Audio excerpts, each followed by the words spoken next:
Hello, everyone. Unable to connect to chats. Well, that's a shame. I don't know what to do now. It says it's unable to connect to chat. So apparently I'm not going to get the chat up in here. But anyway, if you're watching, I have links down below to all my social media, as one of my viewers suggested in my last live stream. I finally figured out how to set it all up, get those links in there. If you want to order my new book that's coming out in less than 2 weeks, you can do that. It's called Live in Cambodia, a guide for living in the kingdom of wonder. You can go to if you just want to donate $10, that's fine. I'll have your email address. I'll send you the book as soon as it's ready within 2 weeks. If you want to read about the book, get a little bit more info, there's my Road to 1000.site rubrics link down below. You can go and check that out and donate from there. There's also a link to my blog about making money online if you want to check that out, Top Digital Review. And there's a link to my other YouTube channel, which is called Make Money with Dave, if you're interested in that sort of thing. It's all up to you. Do what you want with those links. But I would appreciate a pre-order on the book. If you're thinking about moving to Cambodia, either to teach English or to retire, I'm going to have a load of information in that book. It's going to tell you things you should consider and think about and do, starting from before you even leave your home country to arriving in Cambodia, the first steps once you arrive, how to get your SIM card and cell phone set up, all about the banking and money, the cost of living, how to get around Cambodia, all the information you need to get a teaching job here, how to retire here, and all kinds of other things that you need to know. I work on it every day. I'm still working on it right up until it's released and ready to go. I am working on it. And hopefully,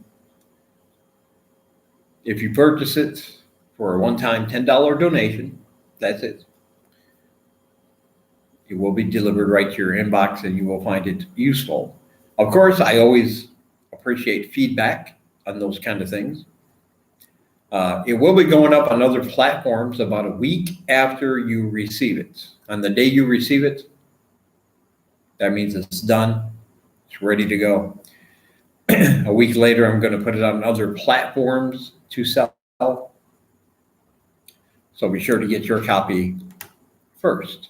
And if you do, and you send me some feedback, I include my email address in there and other links.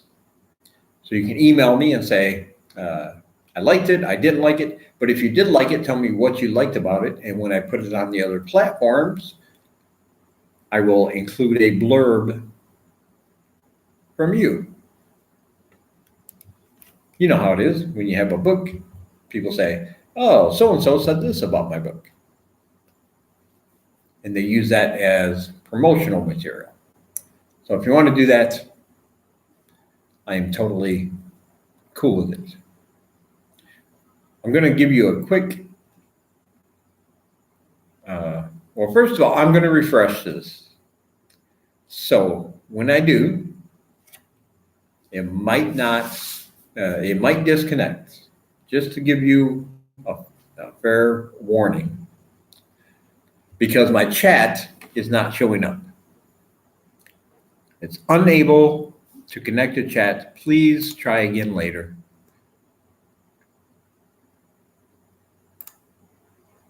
So I cannot see any comments. And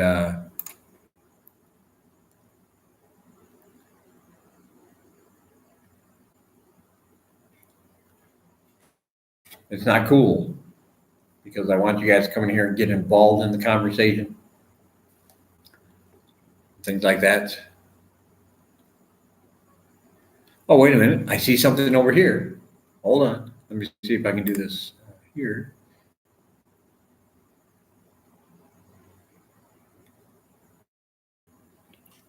Nope. Well, that's just uncalled for. Well, let me see. All right. Hello, everyone. Okay, I see you. G. Russell. Hello. Matthew. Howdy. Shane. Hi. Will you make an audible version of your book? Probably not, unless I can find somebody that wants to do it for free. If somebody wants to sit there and read all through it, that's fine. But I think you have to pay for things like that. I will, however, if you pre-order the book, within the next 2 weeks, I am going to be doing a video series on each individual chapter. You will get a code to a certain website, and you will need the password to access the videos. And I'm going to be putting one up every 3 days that will cover everything in the book. It's not going to be like an audible version, word for word, but it will be about that particular subject. For instance, cost of living. If you get the book, you're going to be able to read all about it, but I understand that some people are more auditory learners.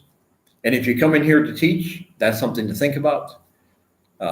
Everybody has a different learning style. Some people are more visual, some people are more auditory, some people are into charts and graphs, and some people are more into physical activities that might help them learn. But if you're one of those that are into auditory and visual, I'm going to be doing a video series on the book. And everybody that pre-orders will get the book within 2 weeks. And they will also have access to those videos once I'm done with them. There will be one going up every 2 or 3 days until all the areas of the book are covered. Oh, I taught today, man. Morgan Freeman. I wish I could get Morgan Freeman to narrate my book, or even anything. I wish I could get Morgan Freeman to just say everything I'm saying right now.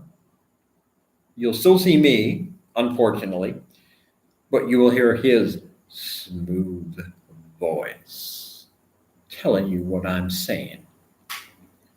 That would be awesome.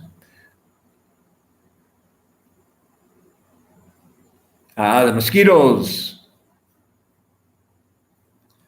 Yes. That is an issue here. Dengue fever has actually increased. It's gone up this year significantly, not just in Siem Reap or not just in Cambodia, but all around Southeast Asia. There's been many, many cases of dengue fever, a lot more deaths than previously. So you do have to protect yourself. And I want to give you, I wanted to talk about this anyway, so that's a great lead-in. So thank you for that comment. First of all, I want to talk about, and I mentioned this in the book, 3 things you should bring with you because I think they're cheaper to buy back home and more available. The first thing is, I bought this, and I know it's mirrored right now, so you're seeing something else, but it's called Repel Insect Repellent. Now, I got this because this is the highest DEET count I could find in my state, where I came from in the United States. I brought 3 of these spray bottles with me. This is my first one. I've been here 22 months, almost 2 years. In January, it will be 2 years. And I still haven't used all of the first one because it only takes a few sprays around your lower extremities, kind of like a woman putting on perfume. Don't sniff it too much. mess you up, man. But I recommend this. This one's only 40%. I know in some states you can get more, you can get higher. Hello, Chris. But I recommend bringing this. It doesn't take a lot of room in your suitcase or backpack. Like I said, I got 3 bottles, still on my first one, almost 2 years in. And this will really help with the mosquitoes. I also recommend this. I got a great deal on this pseudocreme, which is typically associated with diaper rash in babies. But let me tell you, this stuff works wonders for a lot of things. Bug bites, sunburn, little scrapes and cuts you might get, heal them right up. It's fantastic. And show you this. My whiteboard here, sometimes when I'm wiping it off, you can see it leaves marks, it leaves stains. I put a little dab of this on a napkin, wipe it on, take this and wipe it off, and it is clean. It's very clean. So you can use it to clean your whiteboard if it gets messy, but mainly for bug bites and sunburn scratches. But if you don't want to get sunburn, or by the way, I got this on eBay. I got a 4-pack for $12 or $12 to $15. I forget which, something like it was a good deal because individually these are like $8 each. So I just got the 4-pack, and again, still using just my first one, almost 2 years in. So that was a good deal. And then I get the 70 SPF sunburn protection because I am a very, very pale white dude. And the sun here is very, very brutal. Combine those two things, and what you have is somebody who the first 2 weeks looked like a tomato. I got burned a lot, my face, and because I wear t-shirts, my neck and the front. And even now, if I took off my shirt, and I'm not going to do it, don't click off. I'm not going to disrobe on the stream. But if I did, you will notice that chest and stomach, white as a ghost. Everything else, tan. I don't know if you can see. I don't think you can see the difference. You can't really see the difference because my camera is crappy on my Chromebook. But if you're seeing it in person, there's a big difference between up here and down here. So I started using this, especially for the back of my neck where I would get sunburned the most. It was really painful. And that seemed to help. And again, I got a good deal on this back home. I got 3 tubes of this, I don't know, for like $5, $6. And again, just like with the others, I am on my first one, 2 years in Cambodia.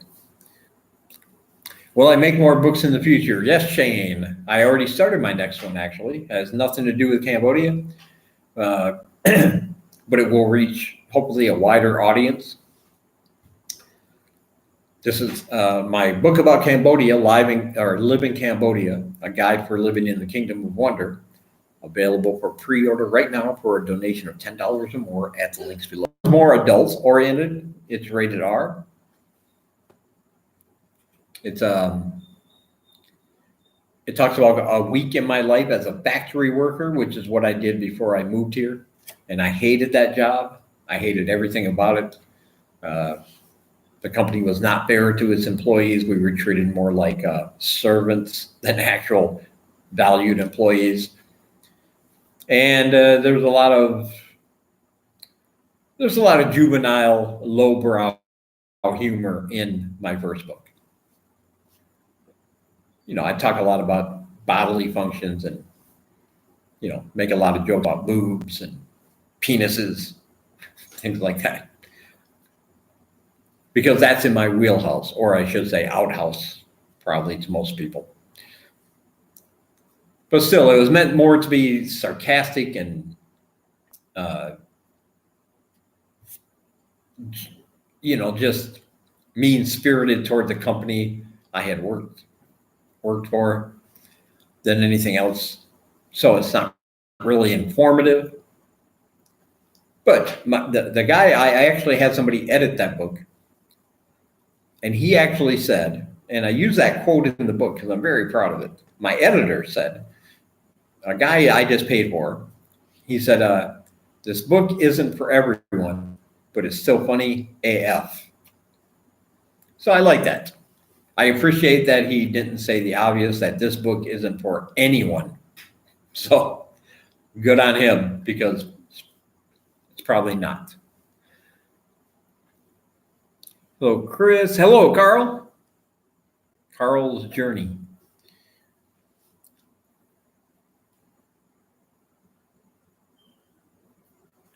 Oh, the Joker movie. Ah, yes, the Joker movie. Actually, I'm going to watch that online a little later. It just became available on my, I use, let me see if I can find it here. I use something, an extension, or not an extension, but something I downloaded from the Play Store on my Chromebook. It's called Series Lover. Yeah, Series Lover 2019. I originally got it just because I wanted some of my favorite TV shows, but they also have like first run movies. Not all of them are available to watch online right away, but after they come out in a couple weeks, somebody always uploads it. So I do want to go see the Joker. But yes, I am going to go make a cinema video. As a matter of fact, I have you asked earlier what I did today. I only had one class today from 3:30 till 5 o'clock. And tomorrow is going to be the same. I usually have two classes on Saturdays and Sundays. But one of the classes had to cancel for this weekend. They had work to do. They were in Phnom Penh. Couldn't make it to Siem Reap.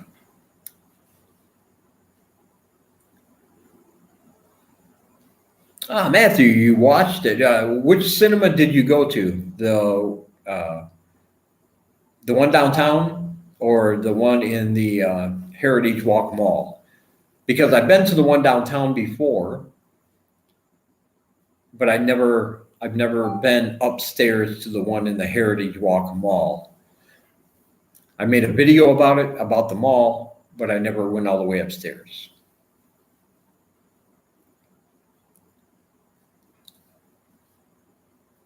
I've tried before. When the last Avengers movie came out, I really wanted to see it in the theater.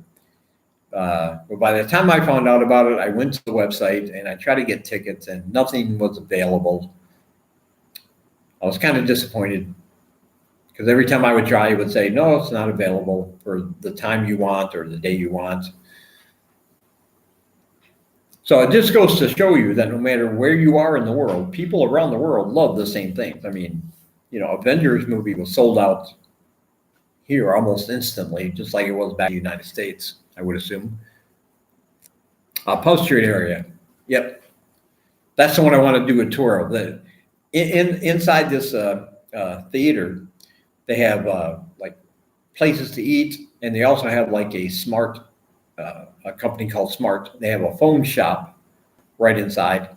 And in my opinion, just my opinion, because there are phone shops everywhere in Siem Reap, Matthew will tell you, like every street has sometimes 4, 5, 6, like all lined up in a row next to each other. I don't know how they all stay in business because I never see a flood of people going there, but that's what it is. But the one inside the cinema downtown there, I've always been really happy because they always have sales going on. They always have, you can find phones anywhere from $50 all the way up to the newest, $1,000 phones if you want it. So there's a wide variety. The staff, from my interactions with them, speak enough English where they know exactly what you want or what you're looking for. And they've always been very helpful to me. But yeah, the Polk Street area has a lot going for it. One of my buddies, Luke Bastian, he just arrived in Siem Reap a while ago, And Luke, if you're in here, say hello. Oh, there he is. There he is right there.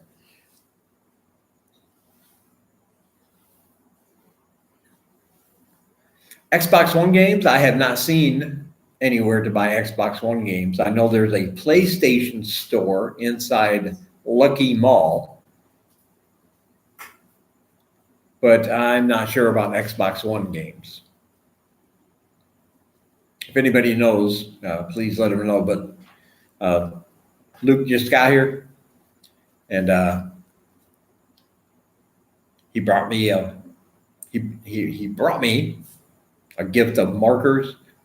And here's something: if you're coming here to teach, you should know. The pencils here, and the markers here, and the pencil sharpeners here, they're not very well put together. They are not good. Bring those back. Bring those with you from your home country, or get somebody when they come over to bring you those things. You will be much happier. I have had classes where I've taken brand new pencils, brand new, never been used. And by the end of the class, just with the writing we had to do, I mean, they were down to a stub because the lead is not packed in there really tight in most of them. And it keeps breaking off. And then you have to sharpen it more than just once or twice. But I mean, like, you really got to torque on it to get a point. And then a few minutes later, it's broken off again. So you might spend half a class just sharpening pencils instead of actually having your students writing down the words you want them to write. So good pencils, good markers, good pencil sharpeners. They're going to be pretty much a lifesaver here if you're coming here to teach.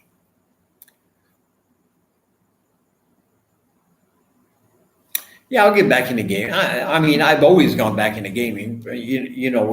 When I started gaming, it was with the old school systems.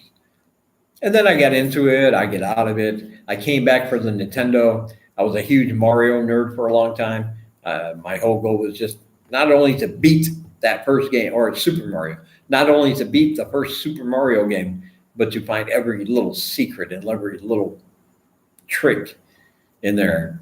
Right. So I was obsessed with it. I would play constantly whenever I had free time, trying to get it done. And then it just falls away. But then I come back to it. And then I came back. It took me a long time, but I finally came back. And then I discovered the Xbox. And then I discovered, the PlayStation 3 at the time, I think it was, or two or three, whenever they came out about the same time. And bought both of those and started playing around. So, yeah, eventually I'm sure I'll get back into it.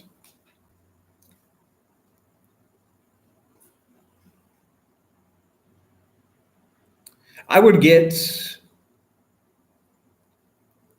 Hustle Castle. Hustle Castle. Is that a real game? Sharpening with a blade might be a good idea. I don't have a blade. I should get one, though. That might actually work.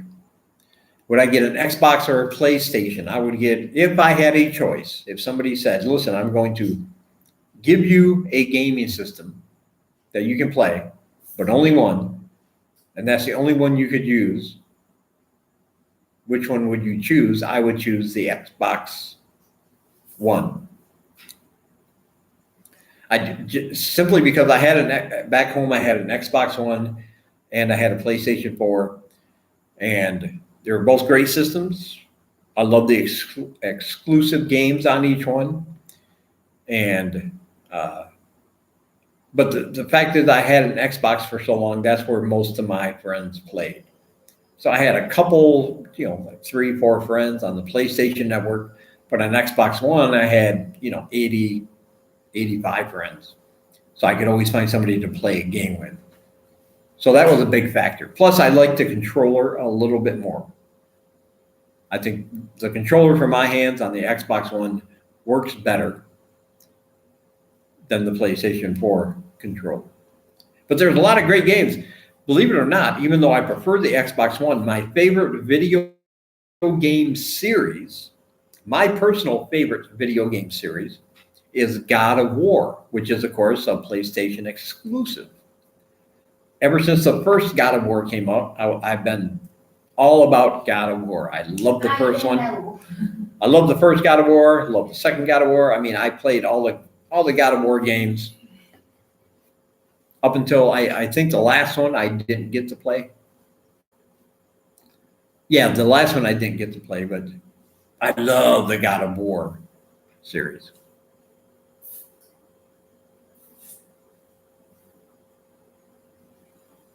Oh yeah, Gears of War also. That would be the Xbox exclusive. Two different genres really of games. God of War is more, hack and slash, and Gears of War is more shoot 'em up, third person shooter. But still, two very good games on either system. If somebody asked me, like, I'm getting my first Xbox, what game should I get? I would say Gears of War. If somebody says I'm getting my first PlayStation, what game series should I get? I would say God of War.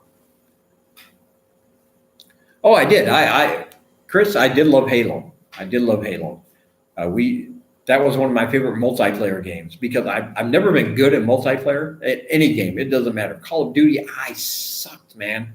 I was horrible. Listen to me. I wasn't just bad. I wasn't just mediocre. I am not a Twitch type gamer. I was horrible. And yet my team didn't mind carrying me every once in a while. That's what I liked about the Xbox. We had this core group basically that would get together and play these games. They knew I sucked, but they didn't care that I sucked. So there wasn't any grief at the end of the match if we lost. Like, oh, let's everybody blame Dave and let's call him every name in the book, like you see a lot of times when you're playing with random people, So that was pretty fun. But I love multiplayer. That's the thing. And Halo was one of my go-to multiplayer games.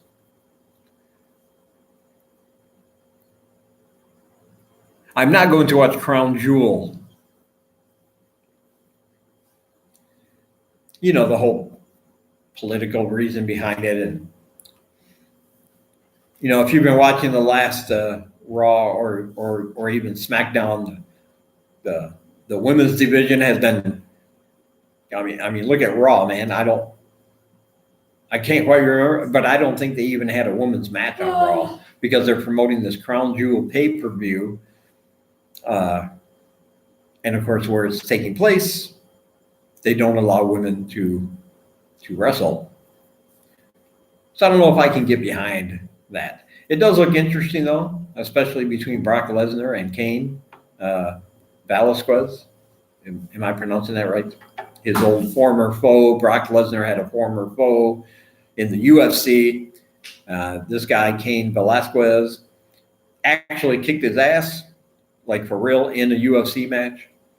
And they brought him into the pro wrestling world as kind of the offset to Brock Lesnar. Now, Brock Lesnar is the champion. In case you guys don't know or don't watch wrestling, he is the champion. And so at this new pay-per-view coming out, they are going to have those two compete. And this is Cain's first wrestling match. Like, I know he's been training and probably been trained for a long time, but this is his first outing. And he's going for the championship against Brock Lesnar. So I don't see anything really changing there. I don't think they're going to put it on Cain Velasquez. I don't see WWE doing that. There's really not a lot of forward momentum you can take from that if they do. It makes Brock Lesnar look weak.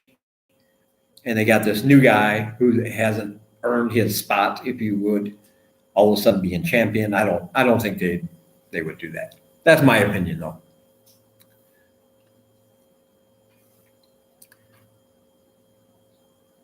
I don't watch the full show. I watch the highlight reels, and then I watch a show called Ups and Downs from, I forget the name of the channel. Oh, man, that's really bad. What Culture? Yes, What Culture Wrestling. So I watch all the ups and down shows from WWE, from AEW, Impact, New Japan, because it gives you a whole rundown of exactly what happened, who won, and whether it was something good or something bad. So you can kind of get a feel for what went on. And then, of course, you got all the highlight channels on YouTube for wrestling nowadays. So that always helps. I would watch, some channels upload the whole entire show, but they put it in, because of copyright reasons, they put it in a little tiny screen on the corner, and the rest is some background that's very distracting. And so you're trying to watch it like, well, because I'm old, I'm like, what is going on? I can't see what's happening.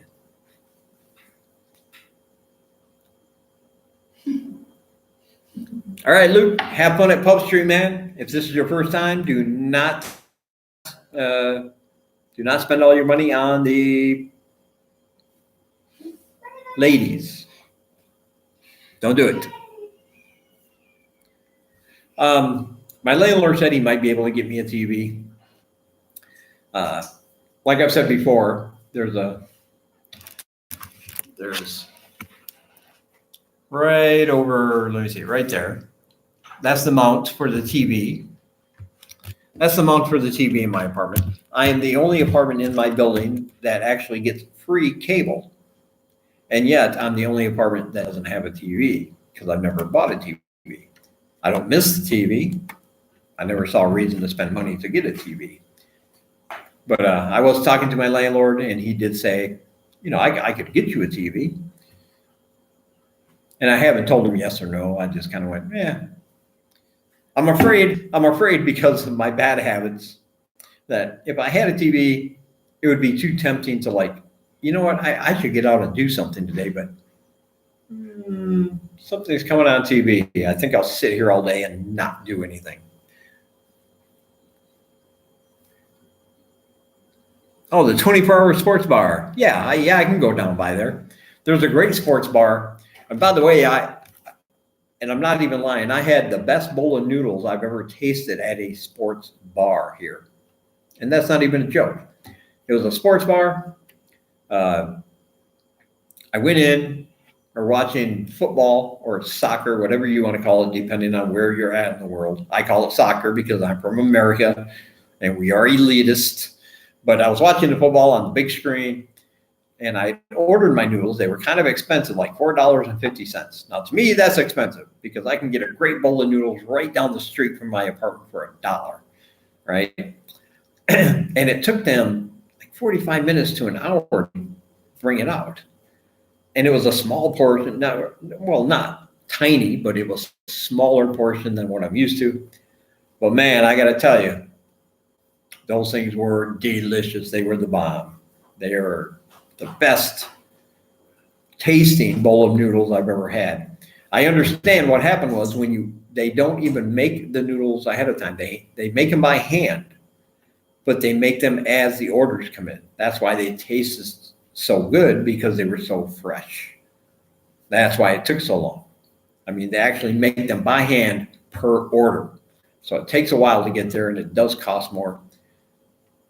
And they are very, very good. I don't know if you can watch WWE in the sports bar. I don't know if there's a big wrestling community here, or if not. By the way, Anchor Beer. Anchor Beer is the one to get.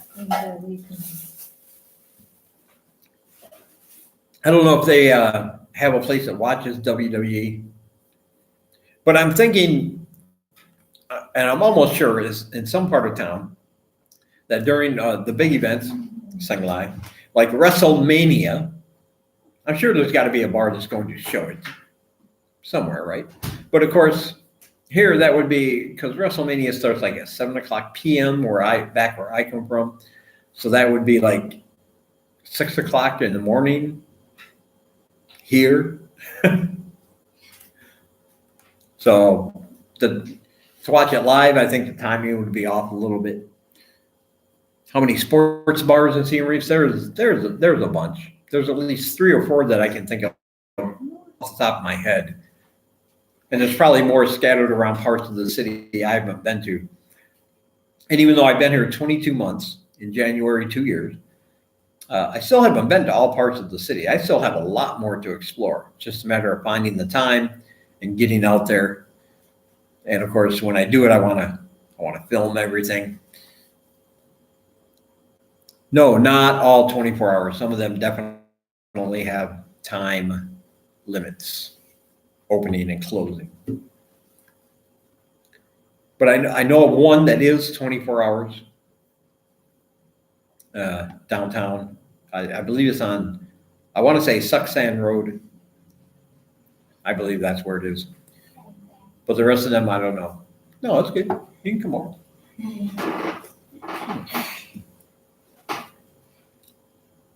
She always tries to act shy in front of a camera.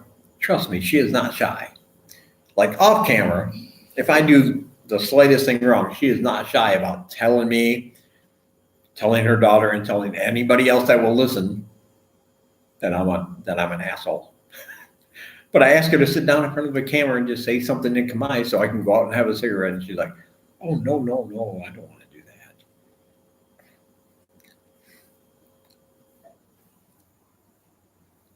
Oh, yeah, I can do that all in one, actually. I can make a video of the sports bar and the cinema all in one because they're all in the same area. And I like when I can make videos that are all in the same area on things people want to see. It makes it easier. Because the reason it took me so long to get to like the one at the mall was because I hadn't been by the mall. I've been everywhere else. But I didn't want to go somewhere else and then have to walk all the way to the mall just to make a video. And that's the thing. When I make any videos, I'm not doing it. How do I put this? I'm making the videos based on where I'm going at the time. Okay, so it's more convenient for me. I'm not really going out of my way to make specific videos about specific places. That's why I tell people, yeah, I'm going to be in that area in the next couple of days, and I'll make a video when I get there. Sounds like most ladies. Yeah, it does. Sometimes you just can't win, man. It's like, well, yeah, I made a mistake. So what? My daughter is going to hear about it, and that tuk-tuk guy down the street, he's going to hear about it. I've actually had to sit there. She's talking to somebody in Khmer when she's mad at me, a tuk-tuk driver, and I know she's talking about me. I know she is because she's pointing at me and looking at me and making them eye gestures, and the hand things. And then he's looking at me and laughing. She say you don't do this, you don't do that. And I try to explain. It's like, man, it's not my fault. She don't understand what I'm trying to do, and I just can't explain it to her. She's getting upset about nothing.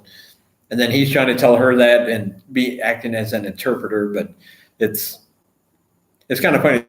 Like me and him are laughing, and the more we laugh, the more she's like her head's about to explode. Like, don't laugh at me. I'm being serious here. That kind of thing. The nearest beach. I wouldn't even know where that is, man. Do they have a beach in Siem Reap? I know they have a water park. They have a big water park that you can go to. But I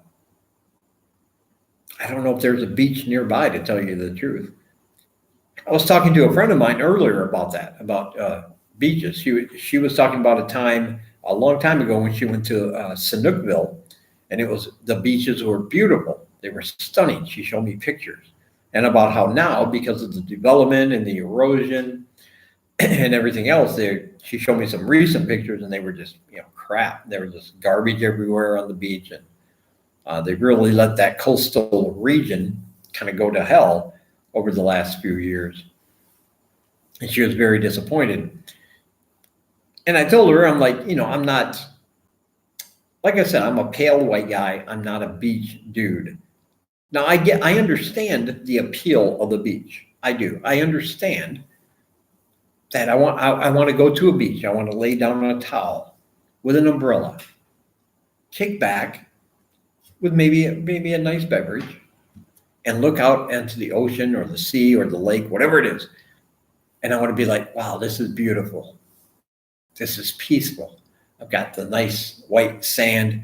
I've got the clear blue waters, the waves slowly coming in. I'm relaxed. I like it.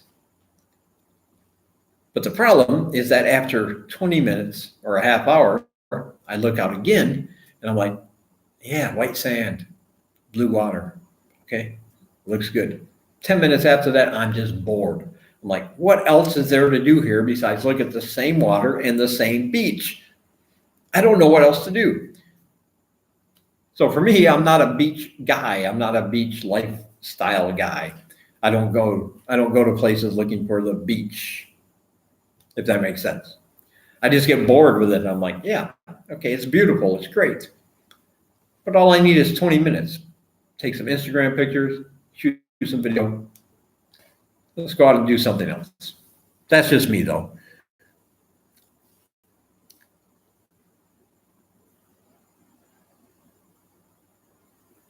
You can get a modern place here with $200. It's not really that hard. Like I said, the whole thing is finding an area you'd like to live in. Matthew lives here. He's been married 3 times, so I know how it goes. Me twice. Yeah. Same. But, I think even he'll tell you, for $200, you can find a really nice apartment with some modern amenities. It's way easier than people think. I know when people think about moving or going somewhere, one of the things on their mind is accommodation, and that's a good thing. It should be, right? You got to have a place to live. But I don't think they realize how easy it is over here.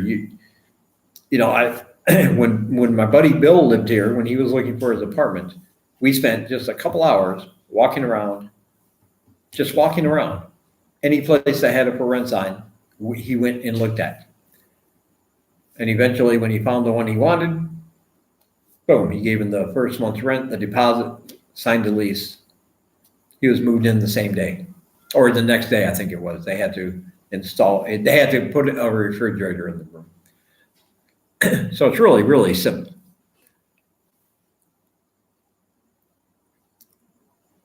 Oh, Rike's videos on Asia? Yeah, I kind of like him. I kind of like that dude's videos. He's in Vietnam now. He does a lot of videos comparing Vietnam to the Philippines. If that's the same guy I'm thinking of, where he came from. I really like his out and about videos. I think he does a really good job, man. He really tries to pinpoint everything he's seeing from his point of view. I have nothing bad to say about the guy. I don't get to watch them all, but when I do see a new upload, I always try to watch. He does talk a lot about Asian women, and people have told me, well, you know what you should do if you want to reach that 1,000 subscribers? You should just take pictures and use as thumbnails of hot, half-naked local chicks, and that will get you subscribers. And I realize that will give me subscribers, but I also realize that that's not what my channel is about, so I wouldn't want to do that and create some kind of false advertising thing. Like I said, the reason I want to get to 1,000 subscribers is just for the back end purposes. It's not about monetizing through YouTube. YouTube is not going to pay me enough per 1,000 views to make a living making these videos because it's so specific about Siem Reap, Cambodia, and that's the niche. And there's just not going to be a lot of interest. Plus, because I don't have a bank account and they don't use PayPal, if they did want to pay me, I wouldn't be able to get it. So I'm not worried about YouTube paying me. But the reason I want to get to 1,000 is because of the back end stuff. I can then go live on my mobile. I can do it now on my laptop or desktop, but I cannot go live on mobile until you reach 1,000 subscribers, which is weird to me. It doesn't make sense to me, but it's YouTube's policy. So I could actually make better videos out and about, right? Just like my regular videos, except I could be live talking to you guys as I'm actually walking around, which would be awesome. Plus, there are other things I can do in the back end. I can set messages up. I can do little. I can put like my merch. I can put pictures of my shirts in my description for my merch store. Once you hit 1,000 subscribers, there's just a lot you can do with that helps me and helps my channel. But it's not about getting monetized through YouTube. Because like I said, I have no way to receive the payment anyway. Right now I have a payment pending in Google AdWords, which is what YouTube uses to place ads on your channel. But I can't get it because they won't send it through PayPal. They will only send it to a bank account.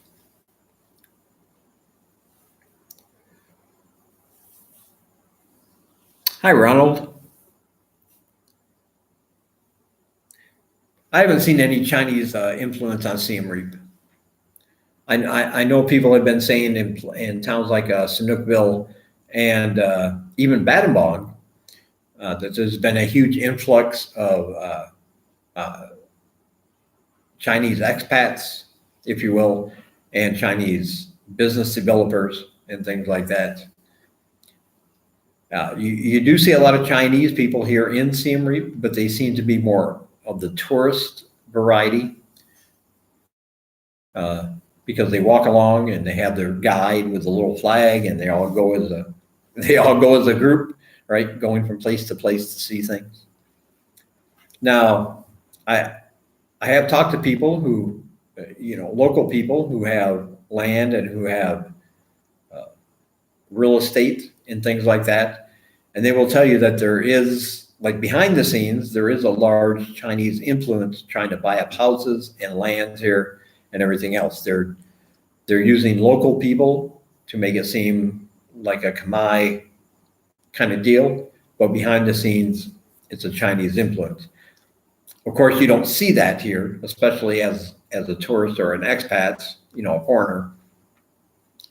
I don't see a lot of that. But apparently it's going on behind the scenes, so.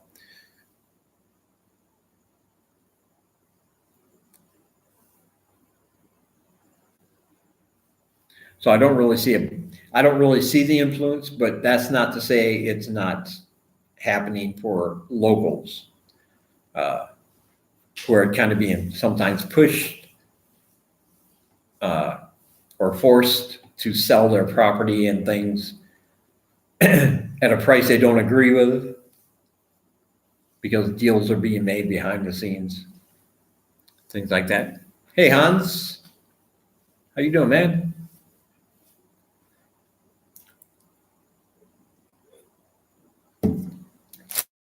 All right. Ooh.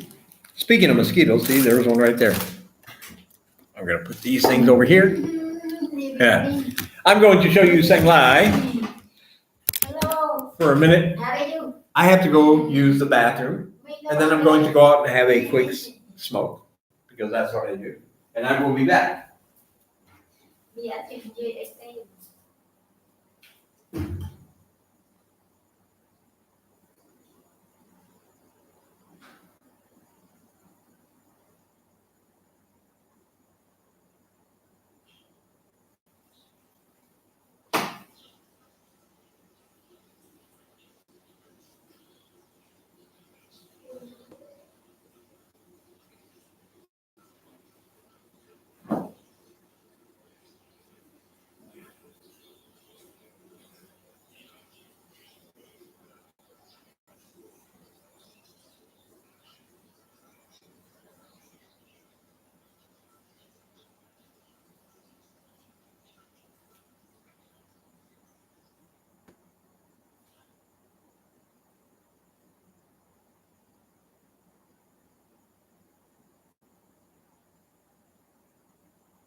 That's the bathroom back there.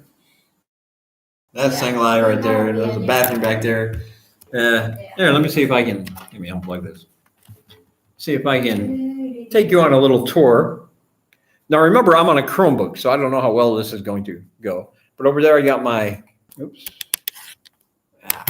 Let's see here. Got my little corner with all my teaching stuff that I do in my apartment. We were studying the 6 sounds of OU together in a sentence earlier today. I got a little wardrobe. Of course, I got my Motorhead poster, my Lemmy poster. Rest in peace. He was my hero. Got some room back here. Little storage space. She's in the bathroom right now. That's a bathroom and kitchen in that room. And of course, got the bed, aircon. So it's not a big, huge place, but it's not tiny by any measure. It's comfortable for me. I don't really need a lot of room for anything. I don't have a lot of stuff, but I will be right back.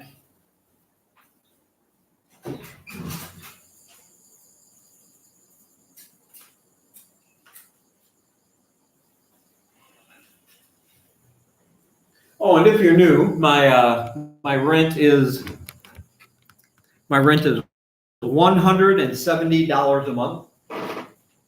$170 plus my electric and my water. So it usually winds up being around $200 to $230, depending on how much I use my aircon.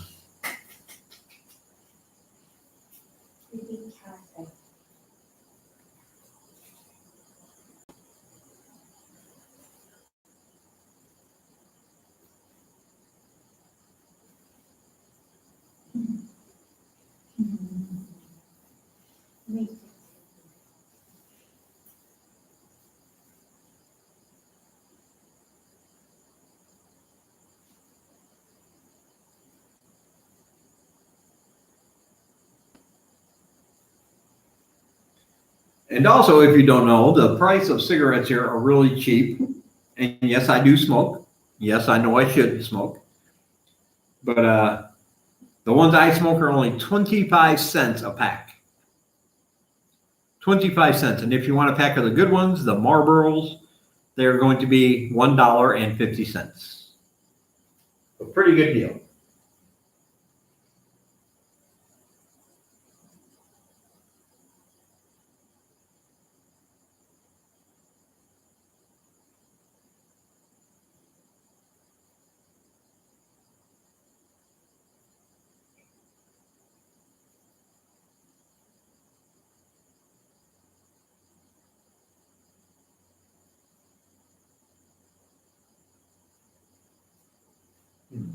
Let's see if I can do this.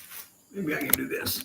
Hey, there we go.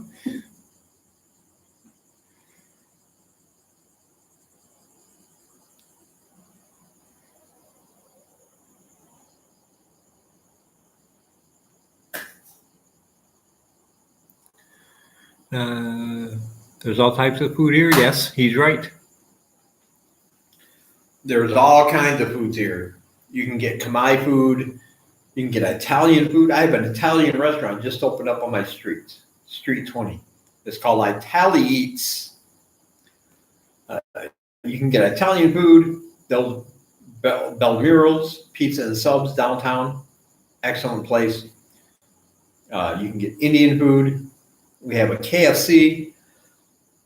We have a Burger King. We have a Dairy Queen. Starbucks. Lots of variety of food.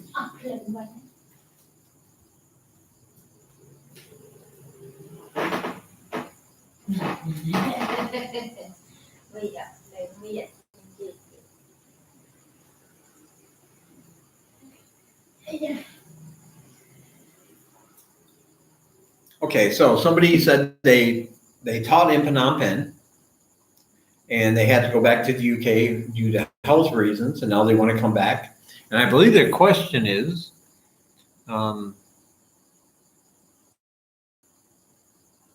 Hello, Jason, by the way. Looking at teaching in Siem Reap. What were the school's recruiting times like throughout the year? The schools will hire throughout the year. There's not a time when they're not hiring, but there are times when it's better to apply.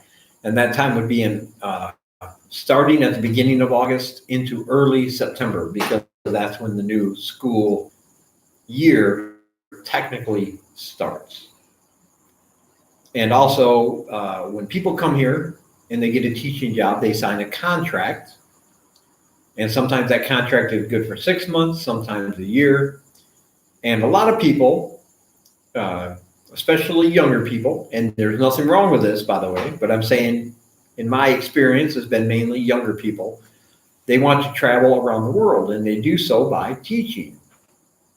So they'll come to a place like Cambodia and Siem Reap, maybe Phnom Penh, and they'll teach for a year, save up all the money they can, not renew their contracts, and then go on to the next country and teach there. And that's a great way to travel. It's a great way to earn money to travel, I think. So there's nothing wrong with that. It's good for us because if you're thinking about coming here and staying here, that means starting around August, schools are going to be looking for replacements for their teachers who are not going to renew their contracts come September. So in August and September or early September are like what I would consider the best hiring times. But they do hire, schools are always looking year round. So I would suggest any time is really good. Don't sit around and wait until August. Get your applications out there early and often.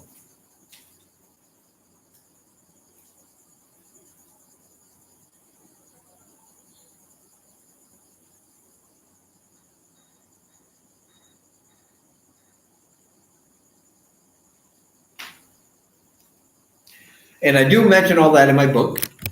I have a book coming out less than 2 weeks. I'm finishing it up. It's called Live in Cambodia, a guide for living in the Kingdom of Wonder. And it covers everything, whether you're coming here to teach or retire, how to live in Cambodia, starting from what to do before you leave your home country, your first steps when you get here. It deals with money and banks, visas, visa extensions, work permits. And I have a whole huge section on how to get a teaching job with a focus on Siem Reap because, of course, that's where I live. But that advice is good for anywhere, almost anywhere in Cambodia as well. And it's available for pre-order right now if you go to any of my links down below.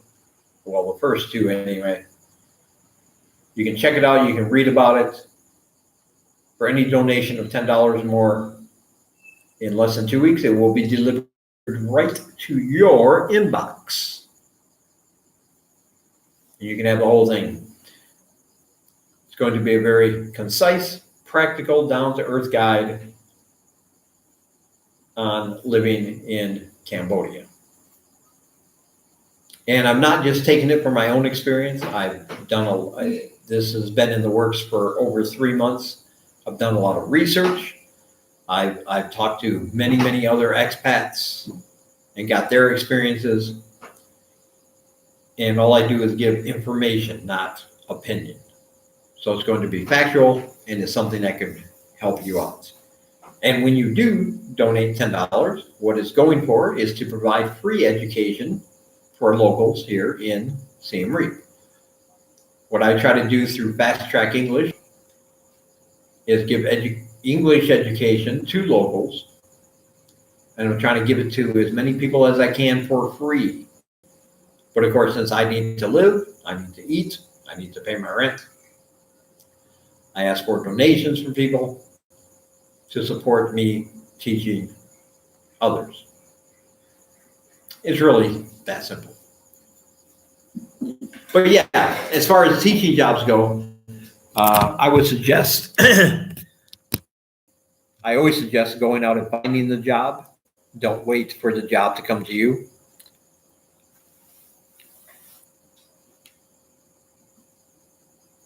Will you stream for another 2 hours? Probably not 2 hours. No.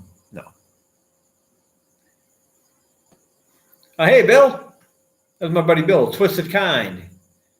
He has a Twitch channel you guys should really check out.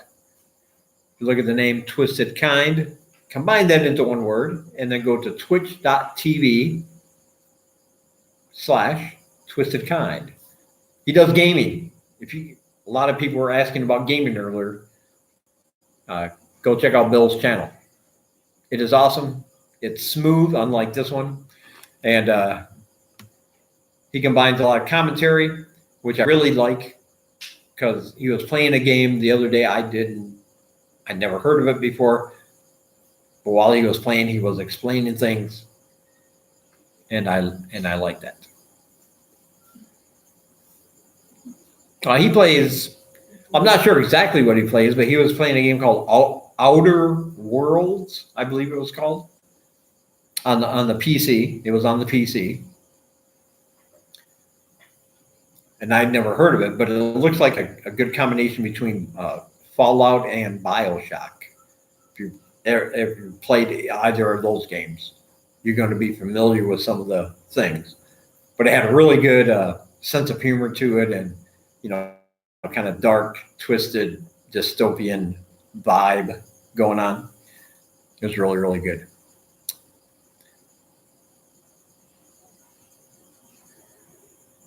Yeah. Bill used to live here. As a matter of fact, he lived in the apartment right around the corner, on the same floor, right down the hall around the corner. Will I find a cheaper place? Probably at some point. I mean, there are just so many places now opening up that are, $40, $50 less a month than this place, about the same size. But I always tell people I like living here because the street I live on in the area, I love this neighborhood. I like the area. It's within walking distance, like 1 block down the road, I have access to bars and mom and pop stores and massage parlors, different kinds of restaurants, all kinds of things. That's just on my one little section of the road. So I like it here. David Cook, hello. Hello, David. Yes. No, Bill is right. The internet here is spotty. It is really spotty unless you have your own high-speed connection. I use my free Wi-Fi you get in these apartments, which is, of course, shared by everyone. And it's yeah. Spotty is a nice way. Bill, you're being nice. It's kind of crappy. It's not the best internet. For instance, I use a service called Lightstream that I would like to use to broadcast these live streams, because I can show different things. I can show you different web pages. I can do a lot more than just a webcam, which I wanted to, but with the internet being the way it is, and that extra step to get from Lightstream connected to YouTube and then out to you guys, it just doesn't work very well. It doesn't. But yeah, go check out. I'm going, and Bill, let me know if this is right.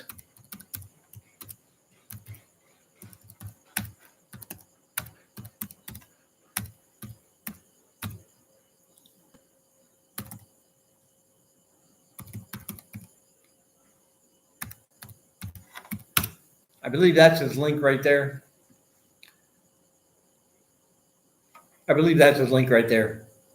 Go give his channel a follow.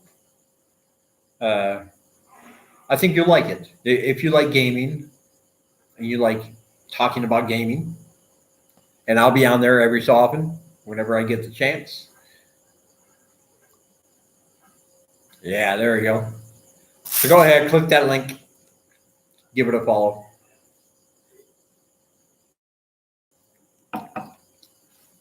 You'll be glad that you did.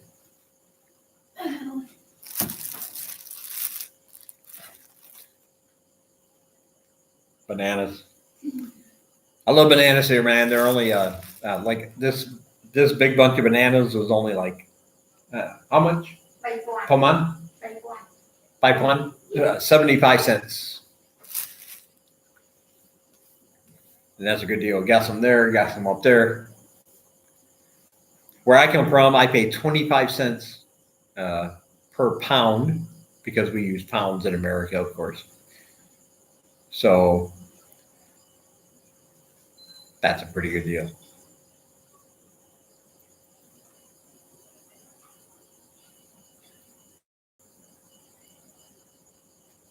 Thank you, Bill.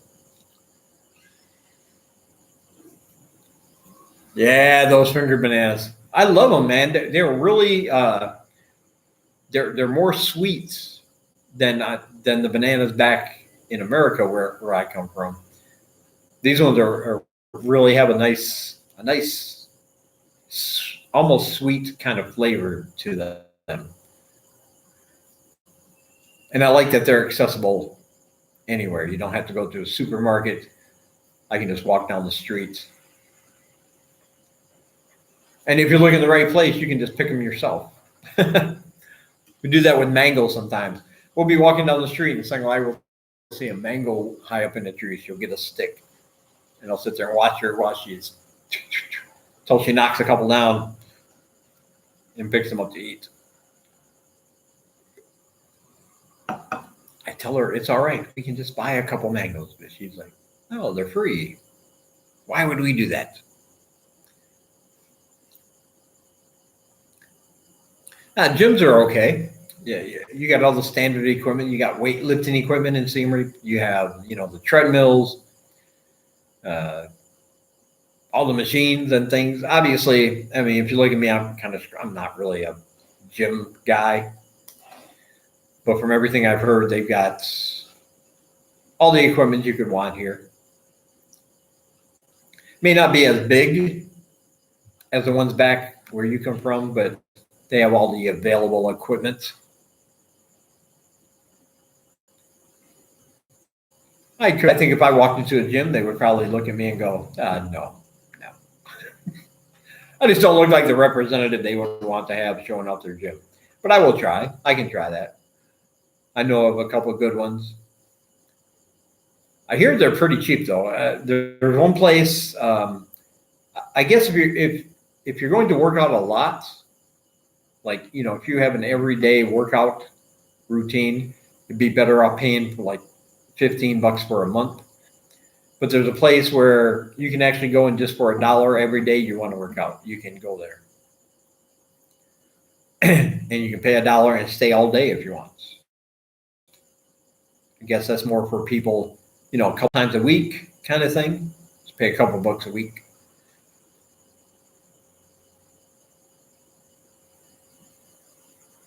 Yeah, dogs do run around in packs, and some of them will bite, but I've never been threatened by a pack of dogs.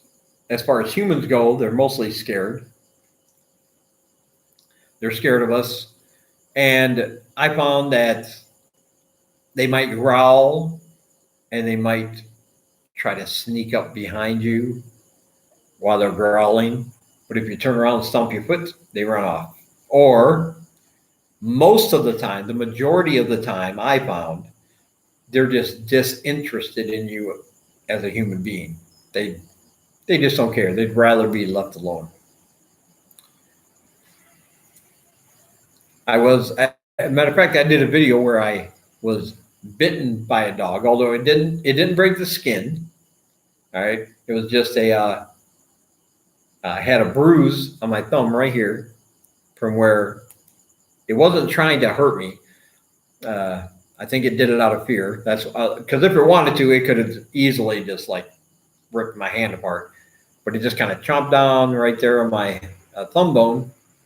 And I had a bruise. It didn't break the skin. There was no blood. So I didn't worry about rabies or anything. But it did hurt. But that was a long time ago. What I was doing, I was bending down tying my shoe. And the dog came up and I was like, oh, hey, buddy. And I reached my hand out probably quicker than what I should have because I'm I wasn't used to the place, and this was when I first got here. And as soon as I went to touch his head, his mouth came around and went, "Doop," and then he ran off. Oh, there's a lot of nice swimming pools here. You can go to most, they have a lot of hotels, really nice hotels that have swimming pools, guest houses that have swimming pools. You can go to almost any of them. And if you pay a certain price, like if you buy something to drink or buy a meal, or sometimes just pay like $5 for the day, you can stay in there the whole day if you want to use it, if your place does not have a swimming pool. My place does not have a swimming pool, but right across the street is called the Golden Gecko Villa, and they have a swimming pool. And if you want to go in there and get a drink, something to eat, might cost you $5, you're good to go. You can go in there and swim all day if you want. Indoor pools, I haven't seen any. I have not seen any indoor pools. So my answer would be no. However, keep in mind, I said I have not seen any. And there are a lot of places I have not seen here yet. So whether there are or not, I can't really say for sure.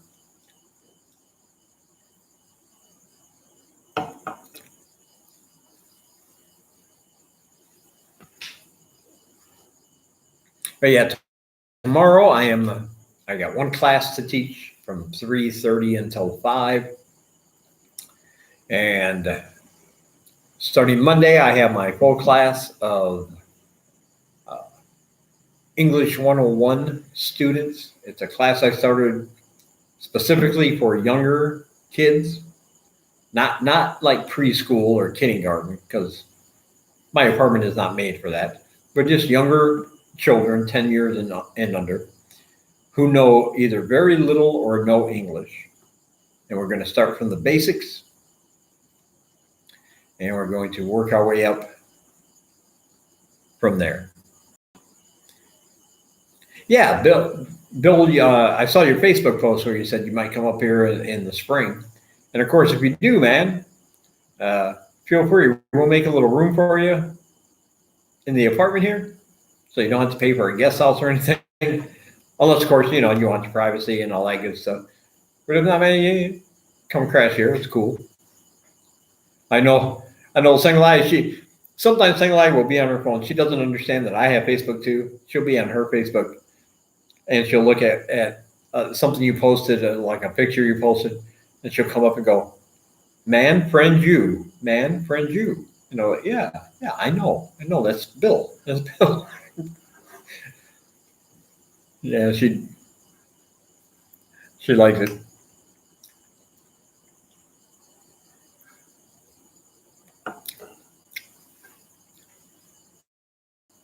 But yeah, that'll be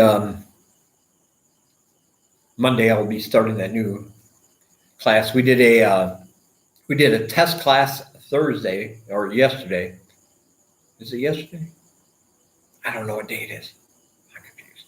But we did a test class just a while ago to make sure I had all the proper, it was understandable in bite-sized chunks, because when you're dealing with new learners, like people who maybe know hello and that's about it,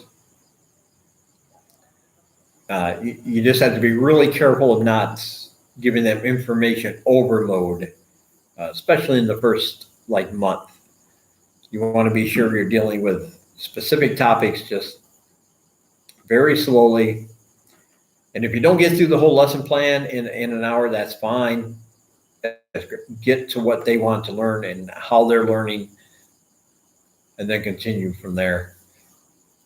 But I'm excited about that, because I think it's more challenging than having students that already know some English but just need help in their pronunciation or the way they're phrasing certain things, or people that want to learn about verb tenses and things like that. I think beginner English is a whole new challenge, because think about it. If I try to explain something, they're going to have no idea what I'm talking about, because they don't know what I'm saying. So you have to find creative ways to get across what you're saying, how you're saying it and why they should say it like that.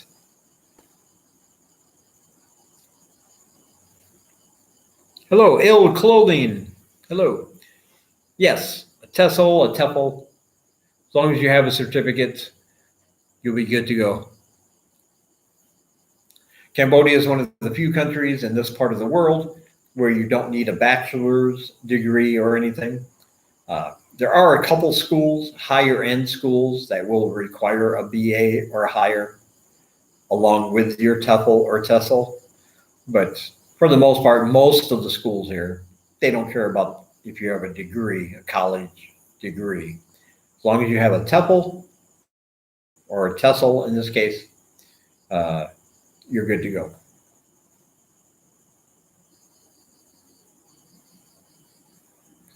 And you can, and if you already have one of those, it's really just a matter of getting your packet together and going out and finding a job in the correct way here. It's different than it is in a lot of parts of the world. And that's the main thing. Oh, thank you. I'm glad you like it, and I always appreciate people watching and supporting the channel, of course. That always gives me the warm fuzzies inside. So don't forget the links below. Give me the warm fuzzies by pre-ordering my book, Live in Cambodia, a guide for living in the Kingdom of Wonder. I'll teach you what to do when you get here. I'll teach you how to find an apartment. I'll teach you how to find a teaching job, and I will teach you some do's and don'ts of getting around the country, and much, much more. I think I found a new profession as a pitch man on TV commercials, or maybe a carnival barker. Good job if you can get it. Cool, Shane. Yes, anytime, man. The links are always there. If you order it next week, you'll only have to wait a week for it to be delivered. Right now, I'm taking pre-orders on my book. It's going to be less than 2 weeks. If you pre-order at the first 2 links below in the description, when the book is ready, it will be delivered straight into your inbox. You can download it. You can then print it out if you want. You can find a program that turns it into a Mobi file, and then you can download it to your Kindle if you want. All kinds of things you can do with it.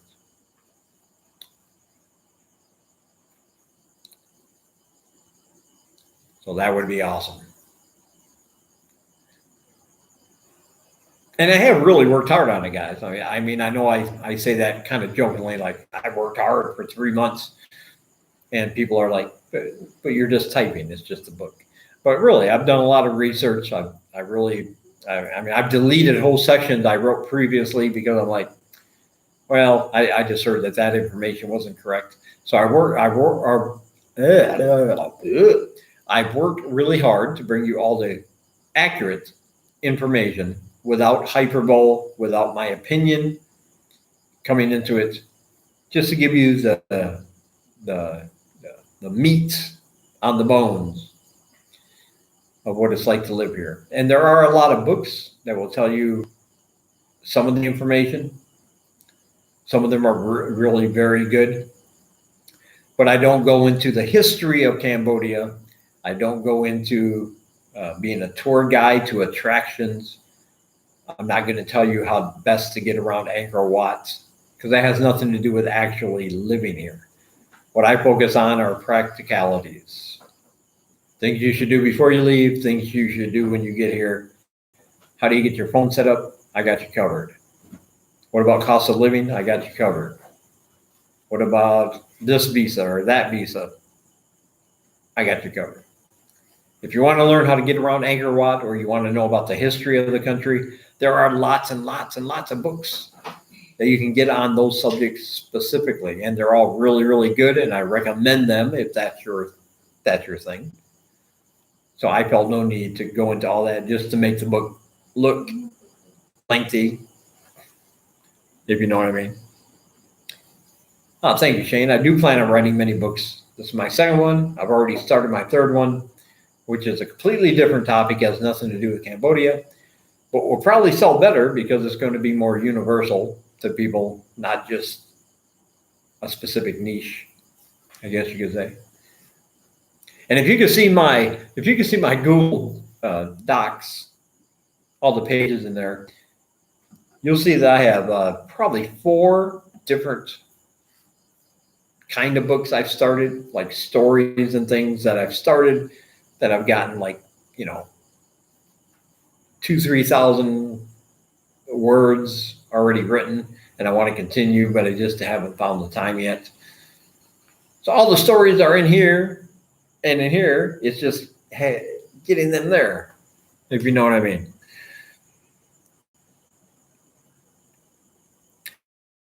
An inspirational book about quitting my job and doing my passion. I think if I combine my first book I wrote, Factory Rat, Get a Real Job, which is like profane and lowbrow humor and really, poop, fart, and dick jokes.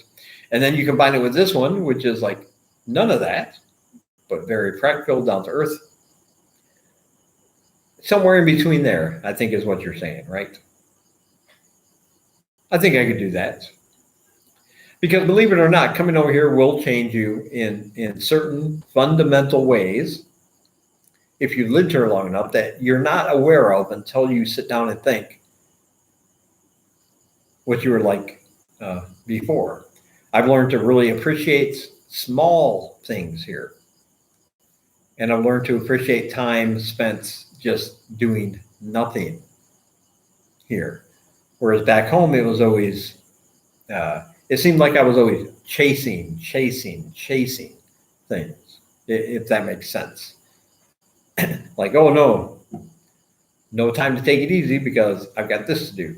And after this, when I'm doing this thing that I have to do, I'm already thinking about the next thing I have to do, and then the next thing I have to do. And then pretty soon the weekend's over, it's Monday, now I got to go to work. But after work, I got this to do and this to do. I'm sure you can all relate. We've all had jobs, we all have lives, we're all familiar with it. But now over here, I don't even think about it. I start my video sometimes by going, hello everyone, today is, and I completely, honestly forget. I'm like, is this Thursday or Friday? Because it doesn't seem to really matter anymore. I mean, it matters for my teaching and schedule, obviously, but it doesn't, in the long term, it doesn't really matter. It's like I lose track of days. And then I say, right now it's about 2 o'clock. And then I look at my actual phone and it's like, 6. Like, oh, time takes on a different kind of meaning, I guess you could say. Has it been the best thing I ever did, moving to Cambodia? It's probably the best thing I ever did for me. Yeah. Because back home, I just spent a lot of my time doing what's best for other people, but never really did what was ever best for me. So yeah, moving here was probably what was best for me. And I have been married twice, but both of those are ended in divorce. So those weren't the best thing for me. I don't have any kids, so that wasn't the best thing for me. So technically, yes, moving here was the best thing I ever did in my life. Because I loved it from day one. I don't know how some people feel. Some people, there are just so many bitter people here, it seems. If you go to any expat forum, expat group, where there are people living here in Cambodia, you're going to get shit on a lot. And I'm just saying it straight. You put any kind of hope out there, you put any kind of idea of wanting to change things for the better, and you're just going to get shit on. People are just going to pile on. They're going to accuse you of being dumb. They're going to accuse you of being naive. They're going to accuse you of not knowing what you're talking about. They're going to tell new people who are thinking of moving here, hey, you're not going to make it. It's a dumb idea. Stay home. It's not the way you think. All these negative voices just attacking people, piling on. And the reason is because these people have time to be there on the internet waiting for those kind of posts just so they can shit on them. Because they're bitter, old, drunk people. They would not be happy no matter where they lived. Because if you're miserable over here, Why are you still here? The planes still work. Fly away. Go away. To me, it's a very simple solution. If you don't like where you are, go somewhere else. But you're going to find that a lot.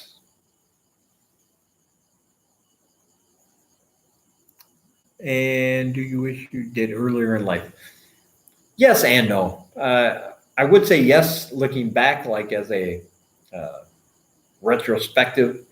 Like, man, I wish I would have moved here, 20 years ago. I would have really had a much better time. But then I don't really like doing that kind of hypothetical what if situation, because that's the past. I can't change anything. I did it when I did it. And I tend to be more of a realist and just kind of look at what's happening now and in the future kind of thing.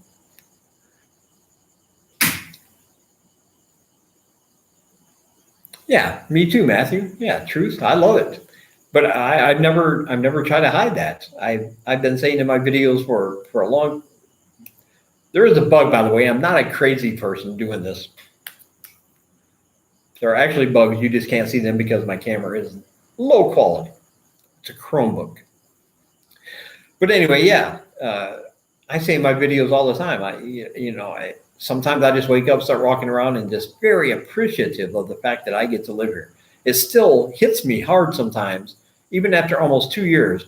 I'm like, I'm living in Cambodia. I'm on the other side of the world, because I've been to one other country since I was born, besides the United States where I live, and that is Germany, when I was in the military. And that was in my 20s. And I went there because they made me go. I didn't really have a choice. And I stayed on a military base. They had a lot of American amenities. So I never really got to live locally. So this was my first excursion outside of my country, except for that. But I fell in love with it almost from day one. It was just incredible. And I never looked back. I never regretted it. And I don't plan on never going back unless they force me to leave for some reason. I don't know what that would be.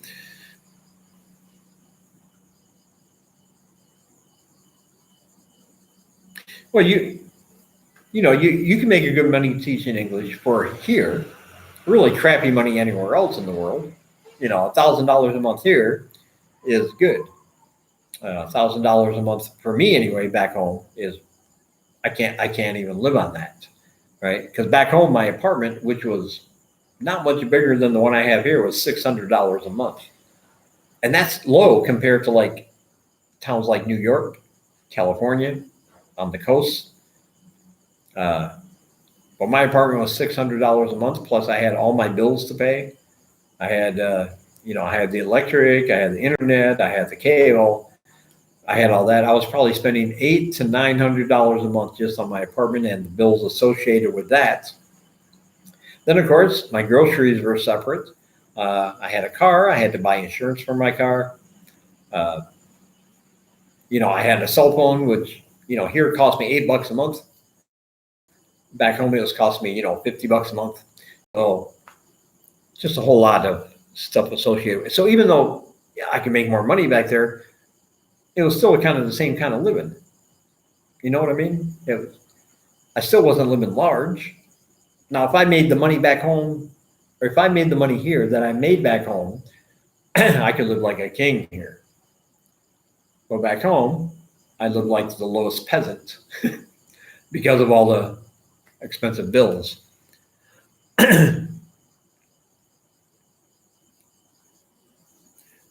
Yeah, $2,500 to set you up is probably good, because you are going to need your first month's rent. You are going to need your deposit, and there are things you're going to have to buy when you get here.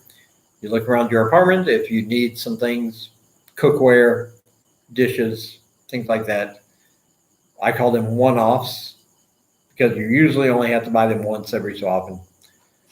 And they're extra expenses than what you would normally spend monthly. But if you do that and find a teaching job within the first 2 months, I would say $2,500 would last you at least 2 months. then you'll be good to go. But you have to remember that most of the time, after you start your teaching job, it's going to be a full month before they pay you. They will pay you one time a month, and it will be after you've already taught for that month. So take that into consideration, that if you're down to your last $100 and you finally start teaching, you still got to wait a whole month before you get paid. So just keep that in mind when you're doing your budget and figuring out a plan. A fully furnished apartment, yeah, that would be good.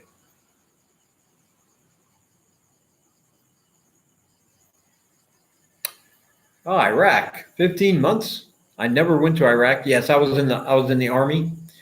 Like I said, I'm 56. This was when I was like 20 or 21, something like that. So it was a long time ago. So I never actually went overseas except for Germany. I never went into any combat zone or anything. But I was in the infantry. I was a tow gunner.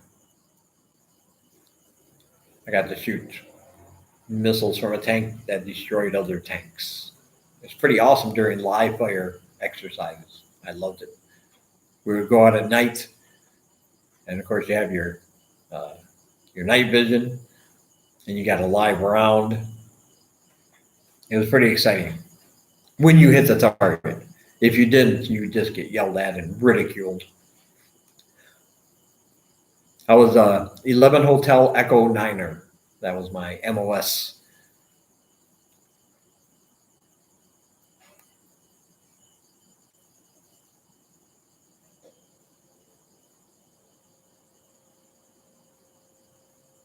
I have not visited any other country since I've been living here yet. Unfortunately, I do want to go to Vietnam and Thailand at least, but I do have friends in Malaysia. I would like to go see them. And I have kind of a weird fascination with Myanmar because not a lot of people seem to go there. There's not a lot of videos about Myanmar, what to expect when you go there. It seems to be like a forgotten country in this region. And I kind of like that. I like to kind of go see what that's about. I can do videos of the restaurants, but I probably won't review each food. I don't really do food review channels. I'll leave that to Mr. Mark Weens. He's the best at that. Or my favorite, actually, it's a toss-up between Mark Weens or the best ever food review show, Sunny. I was paying $250 for mine in Phnom Penh, not including bills. Yes. One thing about Cambodia, I've always said I always love. Listen, I could rent an apartment right now for $60 a month. $60 plus my electric. The thing is, the $60 apartment is going to have a squat toilet. So you can live that way if you want. You can live with a squat toilet if you're comfortable and it doesn't bother you. And as much as I love living locally, that's a little too local for me. I want something I can flush. But yeah, like I pay $170, but there are apartments right down the street for $130 or even $120 that are the same size that I could get in right now if I wanted to. So the possibility that I'm moving is probably pretty high, but when, I don't know. I really hate moving. Moving's the worst, man. All right. I've already got a place for all my stuff. I know where everything is. Even if it's completely dark, I could say, okay, I want to get my pen. I could navigate that in the dark. You go into a new place, you got to learn all that over. Did you squat for a week? No, I didn't.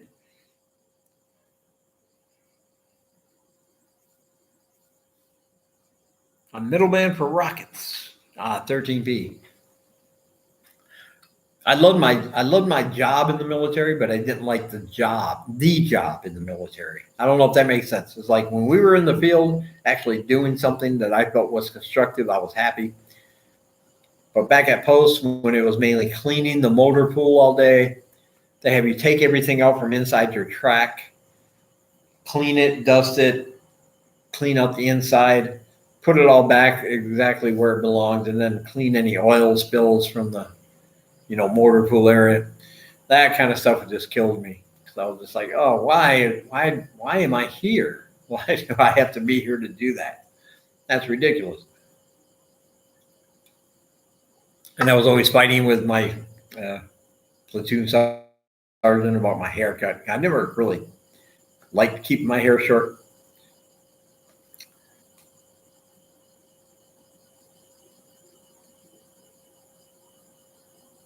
You're an African American from Atlanta. Atlanta in the house. Watched a bunch of videos about teaching, job secure, whenever up time teaching. I actually made a video about people of color teaching in Cambodia and what I've seen personally.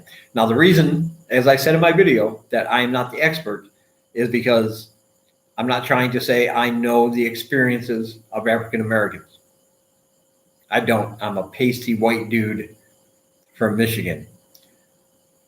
I have not personally seen or heard of any racial discrimination with getting teaching jobs here in Siem Reap.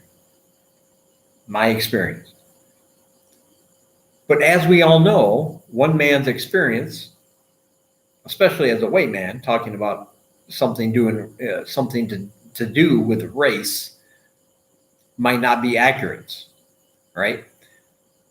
I've never heard of, I've never read anything on forums or Facebook groups that said, hey, the reason I got tuned down was because I was a black man or because I was a black woman. Never heard anything like that or anything even insinuated. But a lot of times you might get turned down because of that. They just might not say that, right? So I really have no way of saying whether a person of color is going to be treated worse than anybody else. I don't like delving into that because I'm white. So I have no idea if I'm looking at it, seeing it happen, I might not have no idea that it's happening.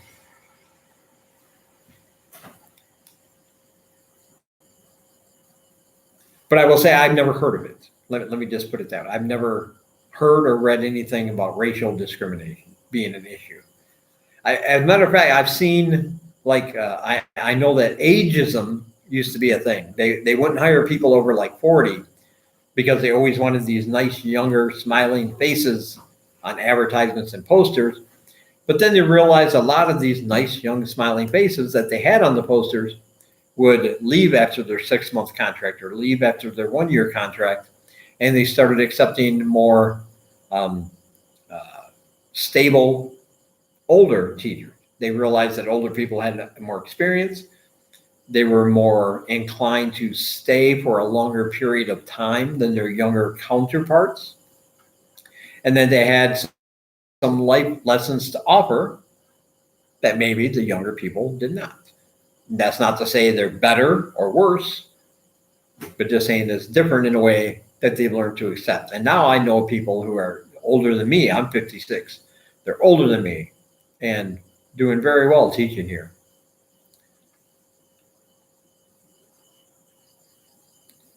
But yeah, man, I just don't want to try to say that I would know what it's like teaching here as a person of color, because obviously I don't. But I can tell you what it's like teaching in general, and I don't mind helping at all if you have a question about that. Enduro bikes, I never heard of that. I don't know what enduro bikes are, so I cannot tell you what the price is, unfortunately. Is that something I should know about? Should I know about those? Is that like a bicycle or is that like a motorbike kind of deal? Let me know. Because if I haven't heard about it, then I'm all about trying to learn. And I'll be right back. I'm going to go out and have another smoke. I'm going to send you over to Singlai here.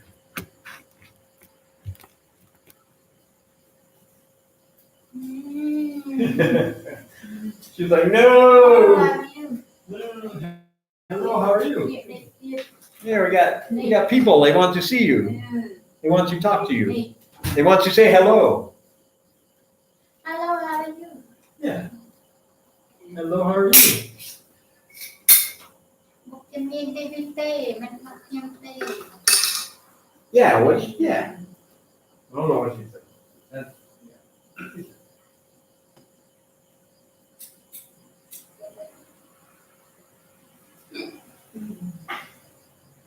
Maybe one day, you know.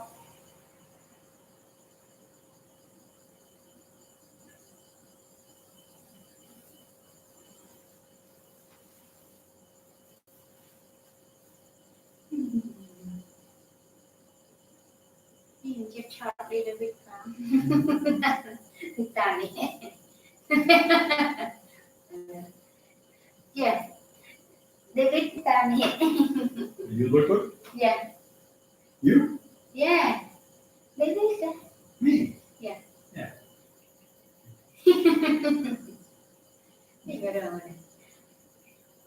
Yeah. Must start in that. Start in that. No. No, but oh, that's what we call it. Oh. Whoa. I told her that, by the way. I told her that. Double horns. What do we call it? Yeah, motorhead. Oh. Lana, David. Here's a true story, guys. Here's a true story. She thought at one point I was actually Lemmy. Now, I'm going to tell you that story when I come back in. That's hilarious. David Lana. David Changi, Maya Changi.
David, no, right now.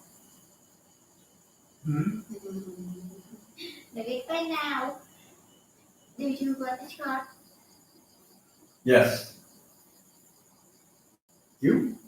Me no, me at Chete, me check a jet. Yeah. Talk. Me no jet shot. No, anyway. No only. Little anyway. No. TT. Titi. TT.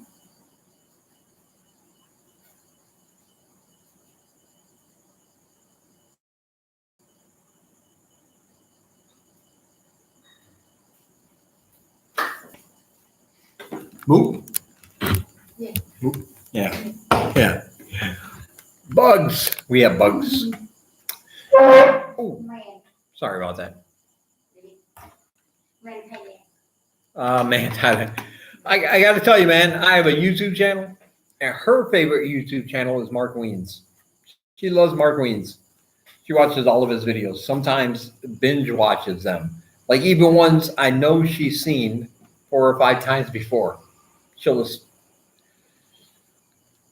I don't know what that says about me. I'm not even my girlfriend's favorite YouTuber.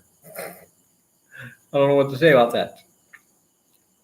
She does look bored without a TV. When we went to, I think I said this before, we went to Brava here, another province, so we could go to her hometown, or her home village of Strawn.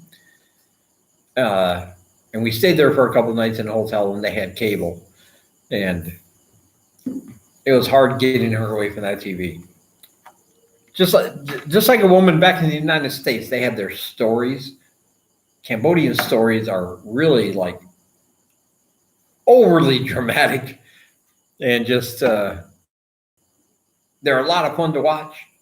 Even if you don't know what they're saying, I was getting intrigued, and I was kind of mad that I couldn't figure out why is he with her now, because wasn't he just with this other woman before?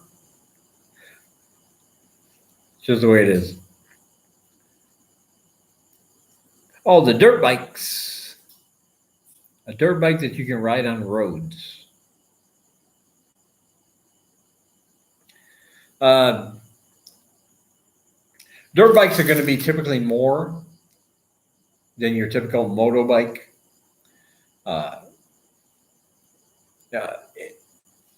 There's a lot of forums and groups you can go to that are specifically made to sell certain things like motorbikes and dirt bikes and things. I put them all at the end of my book. Cheap plug.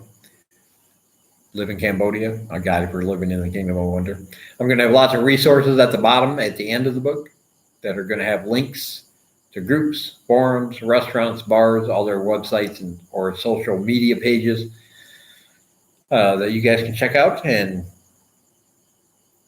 give business to if you want. But typically, a dirt bike will be, I'm going to say, anywhere from $700 to $1,000 for a dirt bike that you can ride on the road. However, they are limiting, or they are cracking down, I should say, on foreigners riding motorbikes in Cambodia. Technically, if you don't have a Cambodian driver's license, it's against the law. Now, it's not enforced all that much, but it is becoming more and more enforced that if they see a foreigner and you're riding a motorbike, they'll flag you over. Excuse me.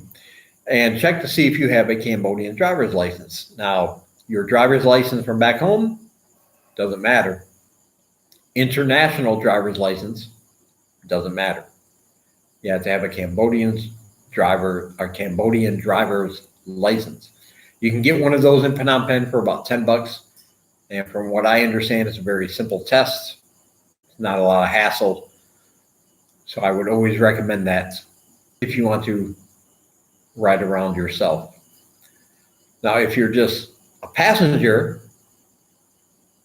that's no problem. As long as there's a local person actually driving, not a big issue.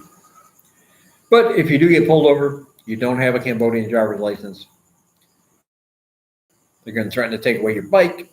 They're going to threaten to put you in jail or give you a big fine. But you negotiate, and in the end, you're going to have to pay a bribe. For lack of a better word, it's a bribe. They're going to say it's a fee, so you don't have to bother going down or worrying about it. So you should, if you're going to do that, you should always carry some extra money. And don't let them know you have more money so you can negotiate a better price. They're going to try to say, give me $20 and this all goes away. You're going to have to say, listen, all I have is $5. Pull out a wallet, show them inside the wallet, that's all I have is $5. You should be fine. Of course, if you pull out a wallet and say you only have $5 and you got all your money in there and they see a $100 bill, a $20 bill, a $50 bill, That's not going to cut it. So here's a piece of advice I would give you. Carry a dummy wallet with you for just such an emergency. Have your regular wallet that has all your regular money, credit cards, and ID and everything. But for purposes of paying for certain things, have a dummy wallet that only has a certain amount of money in there. So you can open it up and actually say, look, that's all I got, man. That's all I got. And1 Mall, yes. Yes, very easy and fast. Thank you, Jason. Yes, I was trying to think of the name of that mall. I always thought it was AN2. Wait a minute. Is it AN1? Okay. Whichever one in Phnom Penh. Yeah, it's very fast and very easy. So, and I mean, why risk it if you can just go to Phnom Penh one time? Very cheap, very easy. Always wear your helmet. Obey the traffic laws, even if nobody else is. And you should be good to go. And if you do get pulled over, well, you got your Cambodian driver's license. If you're wearing your helmet, you have no problem there. You should be good to go.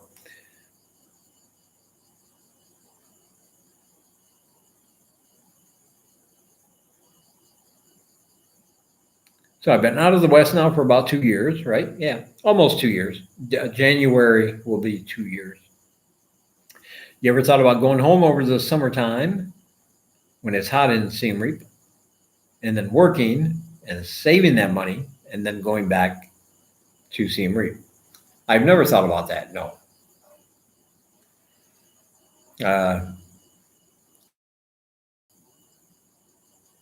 Simply because, well, I don't know. When you teach here, at least for me, it's about continuity. It's about trying to keep the same students over and over, and going back for 3 months, 3 or 4 months at a time, to come back and start that all over again, the whole process. Like when I got here, I was like, yeah, this is the time of year. Then it is late March, all of April. Oops, my connection is unstable. Oh, anyway, end of March, early April, beginning of May. That is April is the hottest month of the year here. And you will have to use your aircon.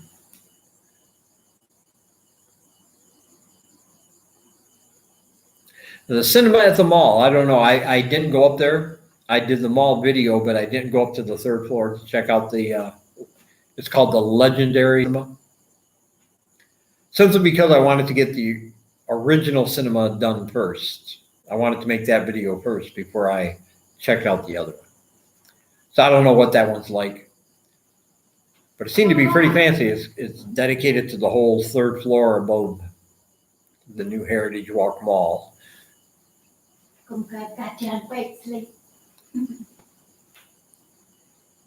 Beard.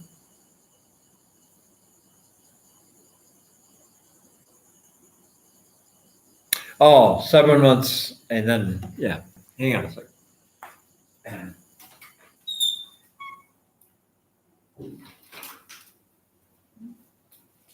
I forgot to shut the door.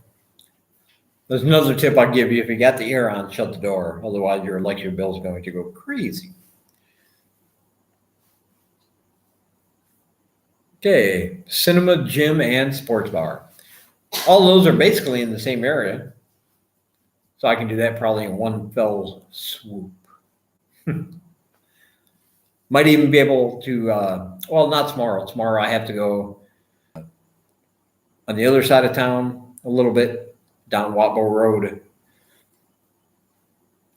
Get something done there. Then I got to come back for my class at 3:30. And then at 5 o'clock, I'll probably have time, but by the time I get down there and actually do all the video, it's probably going to be dark. You won't be able to see much. So probably Monday. I can get down there Monday. I have nothing else going on until the afternoon when I have my classes. So I can get up Monday morning, show you I can show you the gym and the cinema at that time. Sports bar I can show you because they will be open, of course, open 24 hours, but it's not going to be as busy or as active as it would at nights.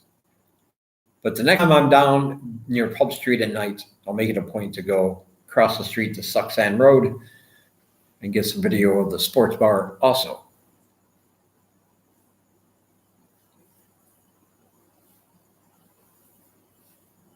Thank you, Chris.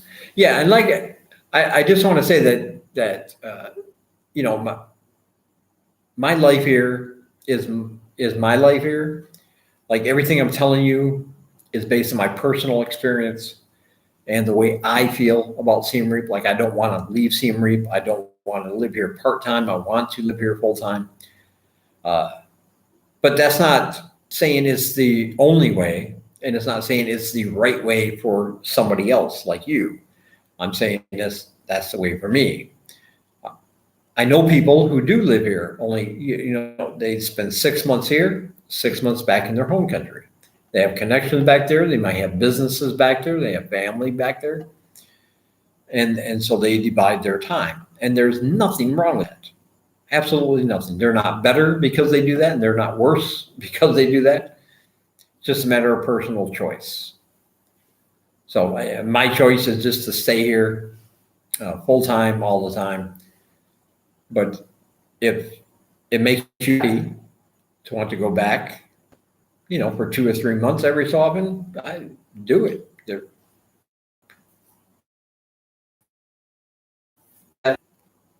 Moonlight Mist and Memories. Hey, hello, one of my subscribers.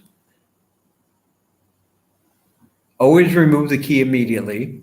Otherwise, the police will take the key and then they have you. Always remember this. Usually they will take $5. It's very good advice. You guys should listen to that advice. Because I don't ride a motorbike, I don't have much experience in that area. But you're hearing from somebody that does, and you should follow that advice. Very good. Yeah. Should you be pulled over? Let me explain what they're saying. If you get pulled over on a motorbike, take your keys out, put them away immediately. If not, they might take your keys, which leaves you vulnerable to whatever they want to do to you, right? Because without your keys, you can't drive away. So what this person is saying is take the keys out of your ignition immediately. And usually about $5 for whatever will suffice. Very good advice. Thank you. Cheers, Dave. I'm in Thailand drinking a cold Chang in a room very similar to yours. John. Well, I'm in Cambodia drinking an Anchor beer in a room very similar to yours. Samesies. Almost. Oh, by the way, they have several beers here that are local. They have Anchor. Then they have one called Anchor. Now, Anchor, like the anchor you would in a boat. I don't like Anchor. I like Anchor. Okay. This one's about 6% alcohol by volume. The other one is about half of that. This one tastes really good. The other one tastes like beer flavored water, in my opinion. They also have one called Cambodia beer. Very good. They have a German brand called Gansberg. Also very good. Although a little bit, for me, it's a little bit more bitter. But if you like that kind of thing in a beer, that would be good. And they're all 50 cents each. So pick the one you like the best. I'm not sure about Chang. I've heard good things about Chang.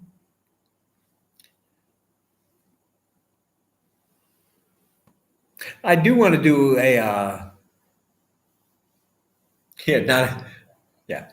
John says, I'm teaching here also, not at the moment, obviously. Me too. Although that would be my dream.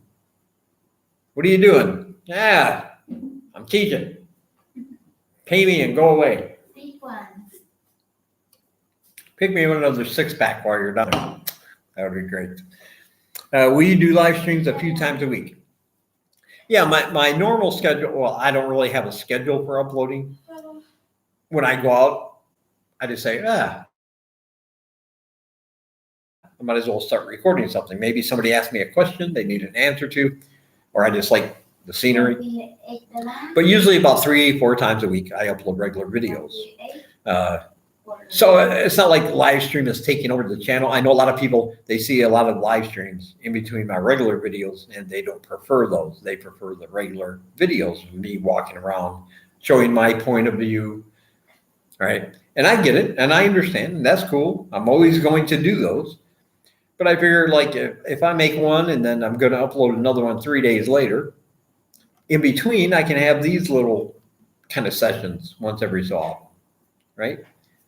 Whenever the mood strikes me, I'm just like, you know what? I think I'll go live tonight. So I don't really have a schedule. And I know one of the things about YouTube, they say, well, to keep your subscribers, you want to have a schedule so they know exactly when you're, coming out with a video. That's just too much headache for me.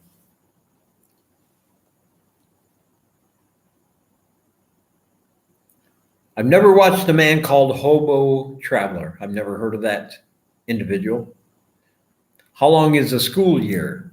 It's all year round here. It goes all, notifications on the phone.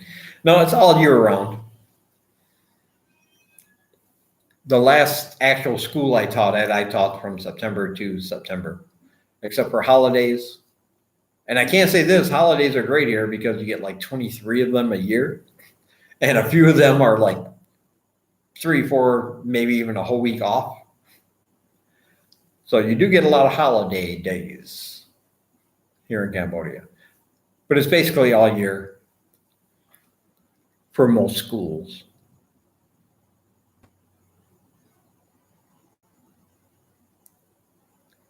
Yeah, I try to schedule all my live streams, but sometimes I fail. But this time I did the right thing, I think. I scheduled it. I put a time. I actually advertised it on Facebook to get more people. When I first started, I didn't know what I was doing. I had this program called Lightstream. I still got it, but it was going to allow me to do all this fancy stuff. And like if I wanted to share my screen with you on another website, I could do that.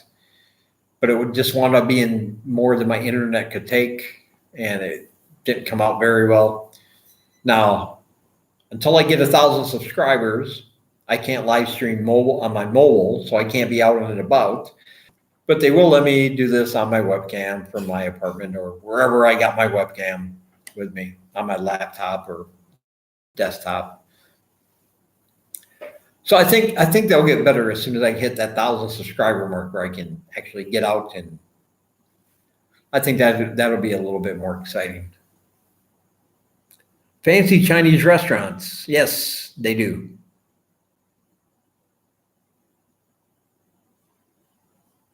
They do have a lot of fancy Chinese. Well, fancy depends on what you mean, but yeah, higher end, higher price Chinese restaurants.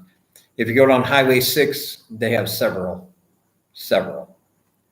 You can kind of take your pick. And they're authentic Chinese, which is good because they're run by Chinese people, Chinese cooks, recipes from China.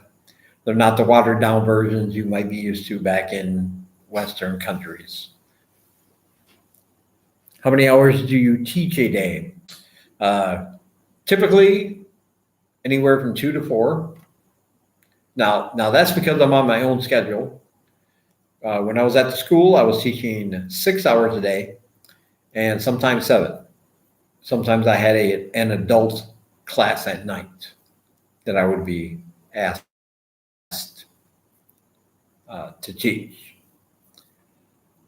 But right now, I am teaching at least 2 hours a day. Starting Monday, that's going to change to 3.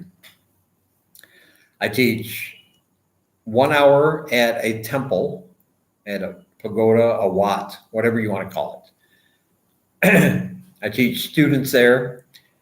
And then in exchange for being able to use that area to teach regular students, I made a deal that after my first hour, I would stay for an extra hour and teach some of the monks that live at the pagoda or temple, wat, whatever you want to call it. Now, starting Monday, like I said, I have my new beginner 101 class, English 101 class for beginners. And that is going to be an extra hour, and that's going to be up here in my apartments. So that'll be 3 hours a day. And then on Saturday, I usually have 3 hours I teach on Saturday and 3 hours on Sunday.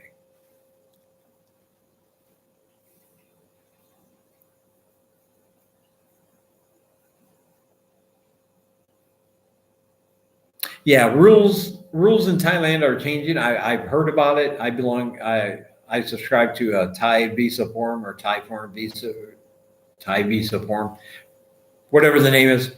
So I read all about the news in Thailand and everything, and all the rules that are changing there, and how hard it is, all the reporting you have to do, and how they're going to blame you if you move into a place and your landlord doesn't provide your information that you're living there to the authorities. They're going to come, but they're going to blame you and not the landlord.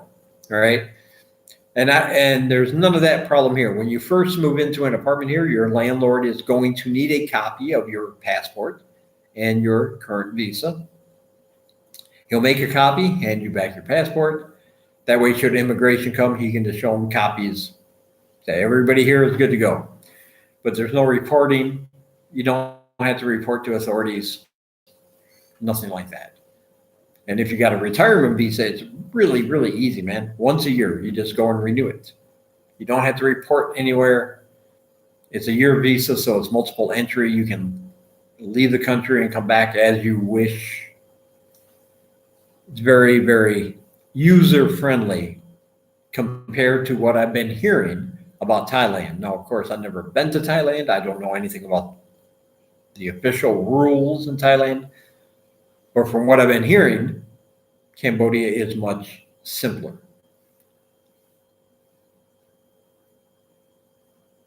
Teaching English is hard, but not in a, how do I put this? The job I had back in America was physically hard.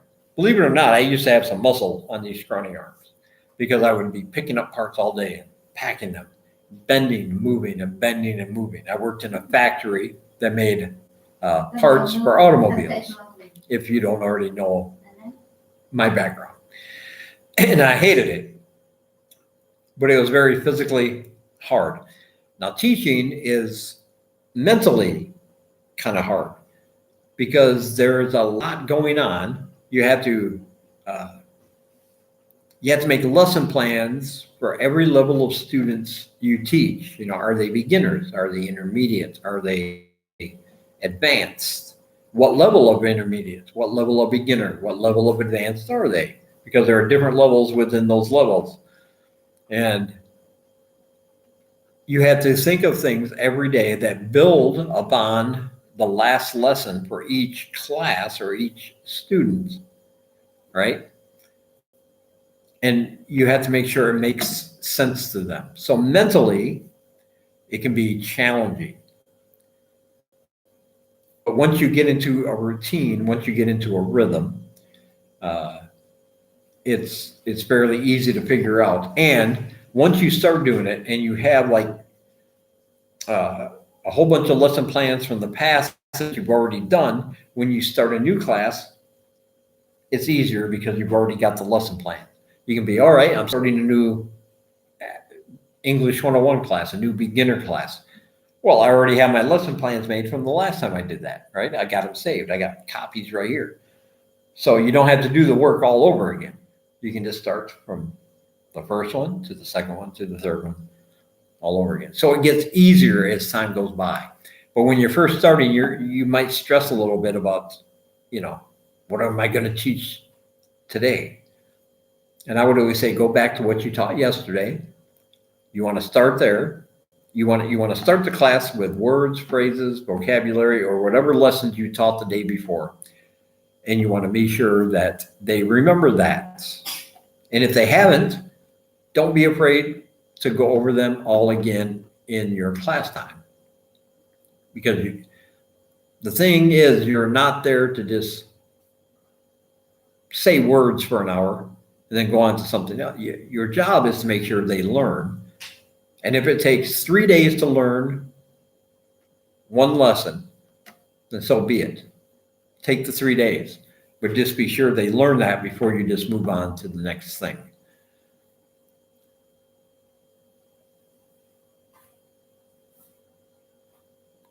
How many hours? Oh, I worked at least 8 hours a day, 5 days a week in the factory, and a lot of weekends, a lot of overtime. There was a lot of mandatory overtime, which means, you didn't have a choice. If you didn't want to get wrote up, you had to show up. And it was a lot of work, a lot of hard physical labor. I was there almost 10 years at my last job. I hated everything about it. There was nothing good about it. Management was crap. They were. And they didn't care about us as people. They just cared about us as numbers that could produce parts. We were more like robots than anything. Any attempt at trying to get pay raises after a while, you depending on what area you were in the shop, you got cut off after a certain amount. Like if you started at $10 an hour and you finally made it to $14 an hour, unless they decided to give a raise for some reason, that was all you were ever going to make again. That's a depressing thought. You work at a place for 5 or 6 years, you finally reach the pinnacle of the pay scale, which hasn't changed since you started. Still $14 an hour. And you got to go in every day knowing that you will never, no matter how good you are, no matter how much you work, no matter how much you produce, you are never going to get paid above that amount of money. That's a depressing thought, man. Depressing. Yeah, cats biting. That's what it was. I didn't know if you guys could hear that or not because my door's closed, my window's closed. But obviously you guys could hear the cats outside. We have some wild cats. I feel sorry for cats here. Believe it or not, I'm a dog guy. I'm allergic to cats, cat hair. So I don't, if I pet a cat and then I accidentally rub my eyes, man, it's going to be swollen and itchy for the rest of the day. So I'm more of a dog guy. I love dogs. But I feel sorry for cats here because they have all these wild dogs that are always trying to chase them and kill them. They're always hanging out on the outside, the peripherals of the fences and the areas. And trying to get one to come up to you just because you feel sorry for it is almost impossible, man. They just avoid contact with everybody. They're like the paranoids of the animal world here.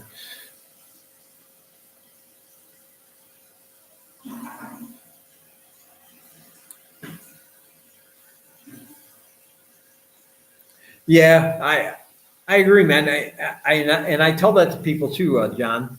I tell them, listen, if you want a job fast, if you want a job like right as soon as you land, go to Phnom Penh. You're going to find a job really, really quick because it's so much bigger. There are so many more schools, so many more teaching opportunities in Phnom Penh. But I tell people you have to balance that between, okay, I got a job. But on the other side of that, you also have to live a life, right? So now I'm not saying you're not going to like Phnom Penh. A lot of people, it suits them perfectly. They love it there. I know people, other Americans who have lived in Phnom Penh since they've been here, they love that place as much as I love Siem Reap. I'm saying make up your own mind. But if you go to Phnom Penh just to get a job and you get a job quick, but you find that after your work is done, you still have that other, 20 hours to fill, 18 hours to fill, If you hate where you're living, if you don't like it there, then you're going to be miserable, right? So don't just think about one aspect like I can get a job there. Think about where you want to live when where you're going to be spending the majority of your time after classes are done. You have to have a life outside of your work. And if you don't like where you're living, right, you're probably not going to be enjoying your time in the country as much.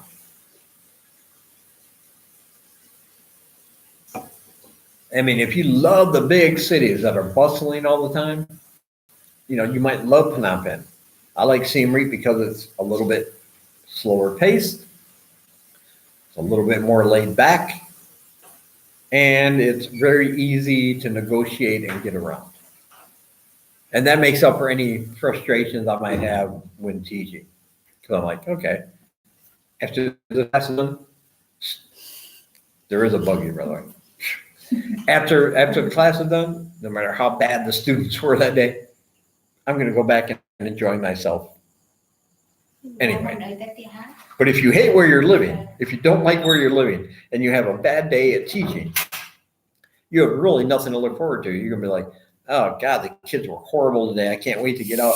And then you're going to get out and you're going to be like, oh God, I hate all this traffic in the city, or I hate all this noise, or God, why are my neighbors so loud? You know what I mean? So you got to kind of have that balance, I think. Hey, old man, just like me, dude. Just like me. You live in Bangkok, you're 55, I'm 56. Need a quieter place? Us old dudes got to stick together, man. Got to stick together. Would you get a dog there as a pet? I almost have one. Come here, buddy. Come here, buddy. There he is. He's not mine. Hey, where are you? There you are. Hey, buddy. He's not mine. He actually belongs to the landlord, but he spends all his time up here. We kind of, no, he's good. No, he's good. I don't want to leave. He just kind of, they got new puppies downstairs, so he's very, very jealous because they just got like 3 cute little nice puppies, and they don't pay him any attention, all the kids. But the first 2 weeks I lived here, he would not let me upstairs without growling at me. He did not like me. Did you? No, you didn't. He didn't like me at all. But then after about 2 weeks, he warmed up to me, and now I can't get him out of the apartment. If our door is open, he's coming in, he's sneaking, laying down on the floor, crawling underneath the bed, and he just sleeps for hours at a time under there, right? Until somebody outside calls him to come get his food. And as you can see, yeah, there you go. That's my buddy. That's my buddy. I don't even know his name. I just call him my buddy. But that's all he does is hang out here. So I kind of got a pet. But other than that, I probably wouldn't get my own pet dog. Because if something happens and I had to leave, I don't want to have to get rid of an animal that's grown attached to me or I've grown attached to.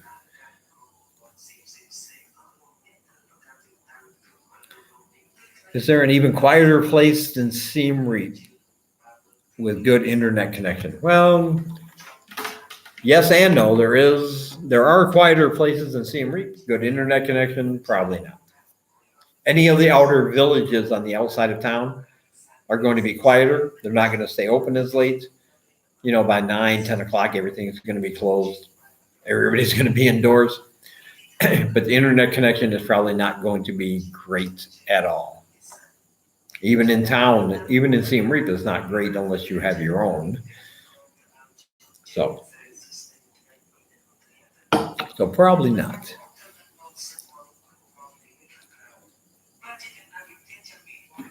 No, I don't plan on getting a pet. Any other pets. This guy here, he keeps me company. He's a good boy. He knows he's a good boy.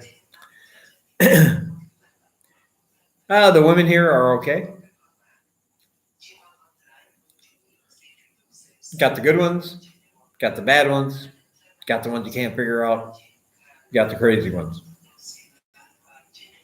Just like back home.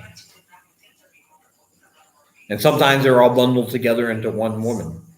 So you never know. No, seriously, it's easy to meet women here, especially if you're from the West, if you're a foreigner, because they associate you with money. Now, that doesn't mean all they want is your money to take care of. I mean, you're going to provide a room, $170 a month. You're going to provide food, $20 a week, right? You're going to take care of their basic needs. It is a it's a hierarchical society. So it looks good when they're being taken care of by a foreigner in that way. It's like, look, I'm living with this guy. He's paying, he has an apartment. He's paying for my food. He's giving me my basic needs. It's a good thing for them, and it looks good. But in return, they're going to give you, it's been my experience, a lot more than that. I mean, now I'm speaking from my personal experience. Didn't have any other girlfriends here, didn't date anyone else here. So I'm telling you from this one experience that I've had, all right? So just keep that in mind. But she sometimes, and I know how this is going to sound. It's going to sound like, why are you complaining about that? You're an idiot. But sometimes she over protects me. She over does things. And here's what I mean. It's like if I'm eating something spicy, and because it's spicy, I'll be like, whew, that's spicy, and go to cough. She'll just sit up and go, are you okay? Are you okay? Are you okay? Like, as if I'm dying or something. And I'd say, no, I'm good. It's just spicy. It's just a normal thing people do when they eat spicy food, right? And I've always been the kind of guy that took care of myself. I never asked. I never liked asking people for help. I always kind of took care of myself, right? But that's not happening here. She, like, if I mentioned anything, if I said right now, man, I really wish I had a coffee, just as a thought, not even as like, I really want one. She would be trying to go out, and it's, what time is it right now? It's like midnight here. Trying to go out and find some place that would sell coffee. You see what I mean? And even though I'm not complaining, I find that a little bit, it's like, no, I just, like if we go to the market and I'm looking at something, just because I'm curious, I don't want it. I'm just curious. I'm like, what is that? What is that? She's like, oh, you want? She's pulling out the wallet, trying to get money. I'm like, no, I don't want it. I just want to know. But on the other hand, the thing is, they will take care of you in ways that you're probably not used to. I mean, she hand washes all the laundry, even though there's a perfectly good laundromat, like right next door, immediately next door, right, for $1. $1 a kilo, 2.2 pounds for $1. Get my clothes washed. She does it by hand. She does all the cooking. She does all the shopping. She does all the cleaning. She'll be up like hours before me. She'll be up at 6 o'clock in the morning, sweeping little invisible bits of dust off the floor that I would never see while I'm sitting there sleeping. And she'll always ask me, anytime, day or night, are you hungry? Do you want to eat? Do you want to eat? Do you want to eat? And if I say yes, she will go out there and make whatever we have. It doesn't even matter if we don't have that much. She'll find something, whip it together. And I love her for that. I do, and I appreciate it. But like I said, it's just weird for me because I've always been like, I do it myself. Like when I'm thinking, sometimes I get this look on my face like this. She takes that as some kind of anger, like she did something wrong. And I have to explain to her, no, I'm just, and because there's a language barrier, it's kind of hard. But I'm like, no, I'm just thinking about things. I'm just concentrating, focusing on a problem that I need solved. And so it can be frustrating, but it can also be pretty awesome. And Asian women are different, but I don't want you to take that to mean they're subservient, like is shown in a lot of movies or stereotypes, right? They are not subservient. When she's upset with me, when she's angry with me, when I have done something that she perceives as wrong, Trust me, she is not a nice, subservient little Asian woman. She is a Tasmanian devil, hell-bent on making my life miserable until I admit the horrid mistake I had made, even though I have no idea what it is. But until I do that, there is no love going on in the apartment. I'll say that.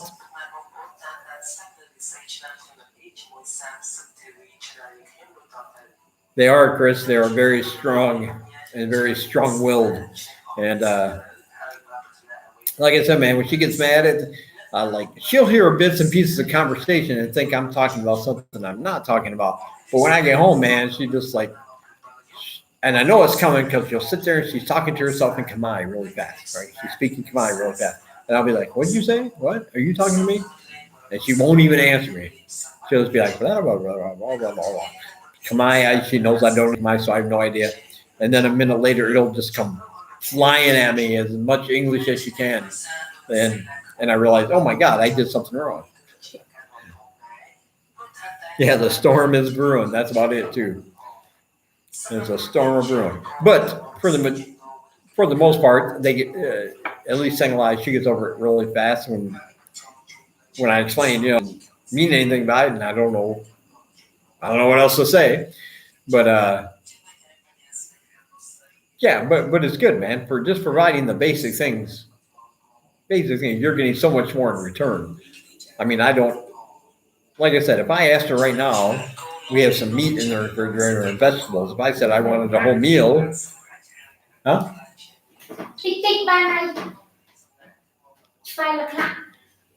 12 o'clock. Okay. Yeah. See, this is what I'm talking about. She's upset now because it's 12 o'clock and I'm still on here and she wants to go to sleep. So I'm going to get off now.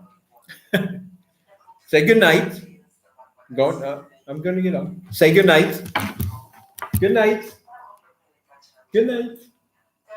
Good night. Goodbye. Good night. Yeah, Good you. night. Yeah. Goodbye, David. Yeah. Yeah. Goodbye, David. All right.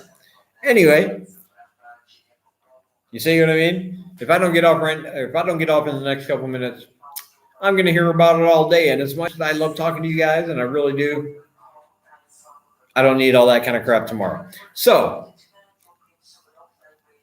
I thank you guys for showing up. As always, remember to click my links below. Pre-order my book. Any donation of $10 or more, it will be in your inbox in the next 2 weeks. Guaranteed. All right. And I will talk to you guys in the next one. I'll have a new regular video up probably tomorrow. Thank you guys for coming out. I always appreciate it. Thank you for the support. See you guys later.